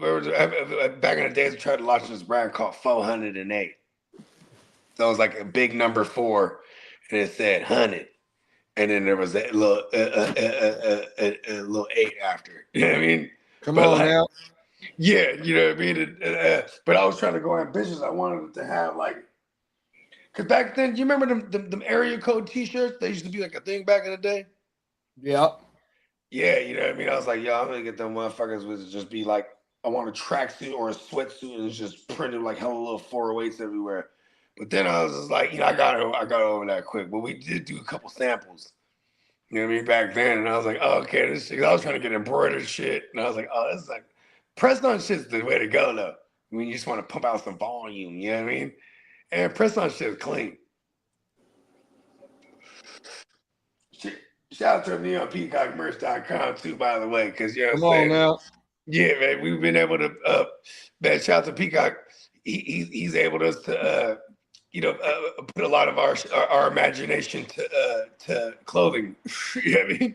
Facts. Pretty dope. All right, I just text your Instagram profile. That's my cousin right there, Okay. man. Shout. You know what she doing? She got fat shit. Right when you open that shit, you gonna see that shit. She know what she doing. That's dope. All out the mud. My bad. Someone just pulled up on my shit with an old school Land Cruiser, but they're using my driveway to flip a bitch. Like, why did you just pull up on someone's entire driveway though? They don't know how to drive. Yeah, it did look like a kid. I was like, the fuck? Well, not my entire driveway, but they pulled it like, you know what I mean, on the little, onto the sidewalk. Wow, I'm like, that's crazy work. We got some big ass streets here. Come on now. Yeah, I got noticed. Who the fuck is an old school Land? An old school Land Cruiser. But yeah, man, so we're definitely gonna hit y'all again Friday. Wake your game up. You know what I mean? We're gonna be hitting you for all you crazies that are still in the week 18s. Good luck to you, and we'll definitely we got our man Ear to the Streets. We're gonna keep you updated with all the latest and greatest injury reports because this one is a crazy week to and we do take on the challenge because that's what we're not going anywhere for this week. For those of y'all that are, because there is gonna be some of those tough decisions that some of y'all might have to make week 18. So but full watch parties. You know what I mean? For the prime times for sure. Not sure. I think we might do Sunday morning. Not sure if we do the whole Grit Don't Quit Sunday. Or actually all football Sunday, huh? Most of it. Yeah. Yeah, Saturday and Sunday, I think. Saturday and Sunday. Yeah, what am I talking about? The Grit Don't Quit. Shit. So, just everybody stay tapped in. You know what I mean? NeonPeacockMerch.com. Once again, Peacock on my you know what I mean? And congratulations to everybody. Once again, you know what I mean, for all y'all champs out there, you know what I mean? And for everybody that's interested in these playoff leagues, you know what I mean, stay especially tapped in or holler at any of us on our social medias. You know what I'm saying? GenWealthNet _ all one word on Instagram if any of y'all want to find me on the gram, because we are going to start filling these things up Friday. We're going to have actual leagues set up where we can start filling people up on the spot. And you know what I mean? We're doing Venmos and or Zells, you know what I'm saying, to get people in. Zero rake, like I said. So shout out to everybody that wants to go right back to the war because we're going to be waiting. You know what I mean? Hey. See y'all. Me and Lee going to be over here tomorrow, man, for the Hurricanes game. So y'all come pull up, come fuck with us, show too. Oh, my mama. And if y'all up early, we can get a new show in tomorrow too, man. Oh my mama. OJ. We're doing OJ? Yeah. If y'all want to get up and run one tomorrow, we can fuck with it. Yeah, hell yeah. The last OJ for the year. Come on, for the 25. Yes, sir. Come on now. Hell yeah, I'm with it. We'll see y'all tomorrow, man. See ya. Peace. Peace. Good night. Goodbye, champs.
Sir, one more time. Here we go, y'all.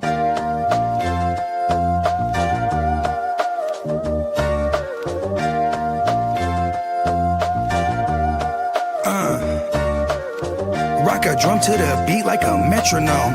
Bogart, Sky-Free, call me Metatron. Suckers, I'm stepping on from here to Lebanon. We ballin'. All my fallen angels got weapons drawn. Right-handed God, cut from the pedigree.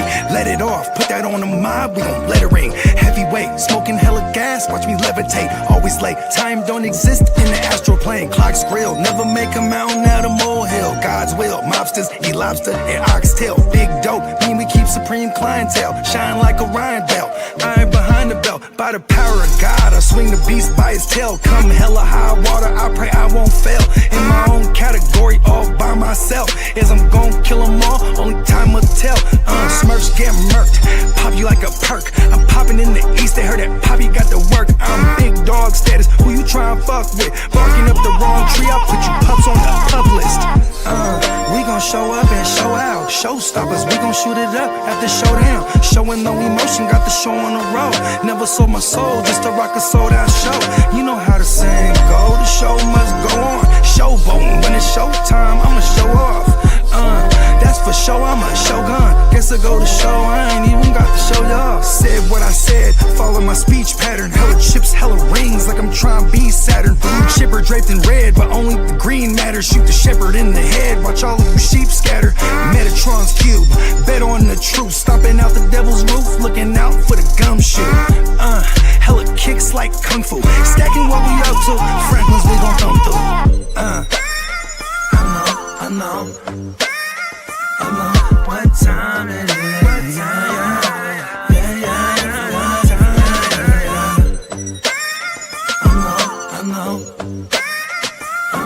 what time it is. They say knowledge speaks and wisdom listens. I'm out the east, I'm on a mission to get it. I'm a beast, I don't need permission to get it. If I'm gon' eat, then we all gon' feast. They say knowledge speaks and wisdom listens. I'm out the east, I'm on a mission to get it. I'm a beast, I don't need permission to get it. If I'm gon' eat, then we all gon' feast.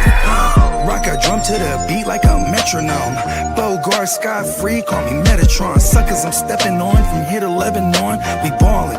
All my fallen angels got weapons drawn. All my fallen angels got weapons drawn.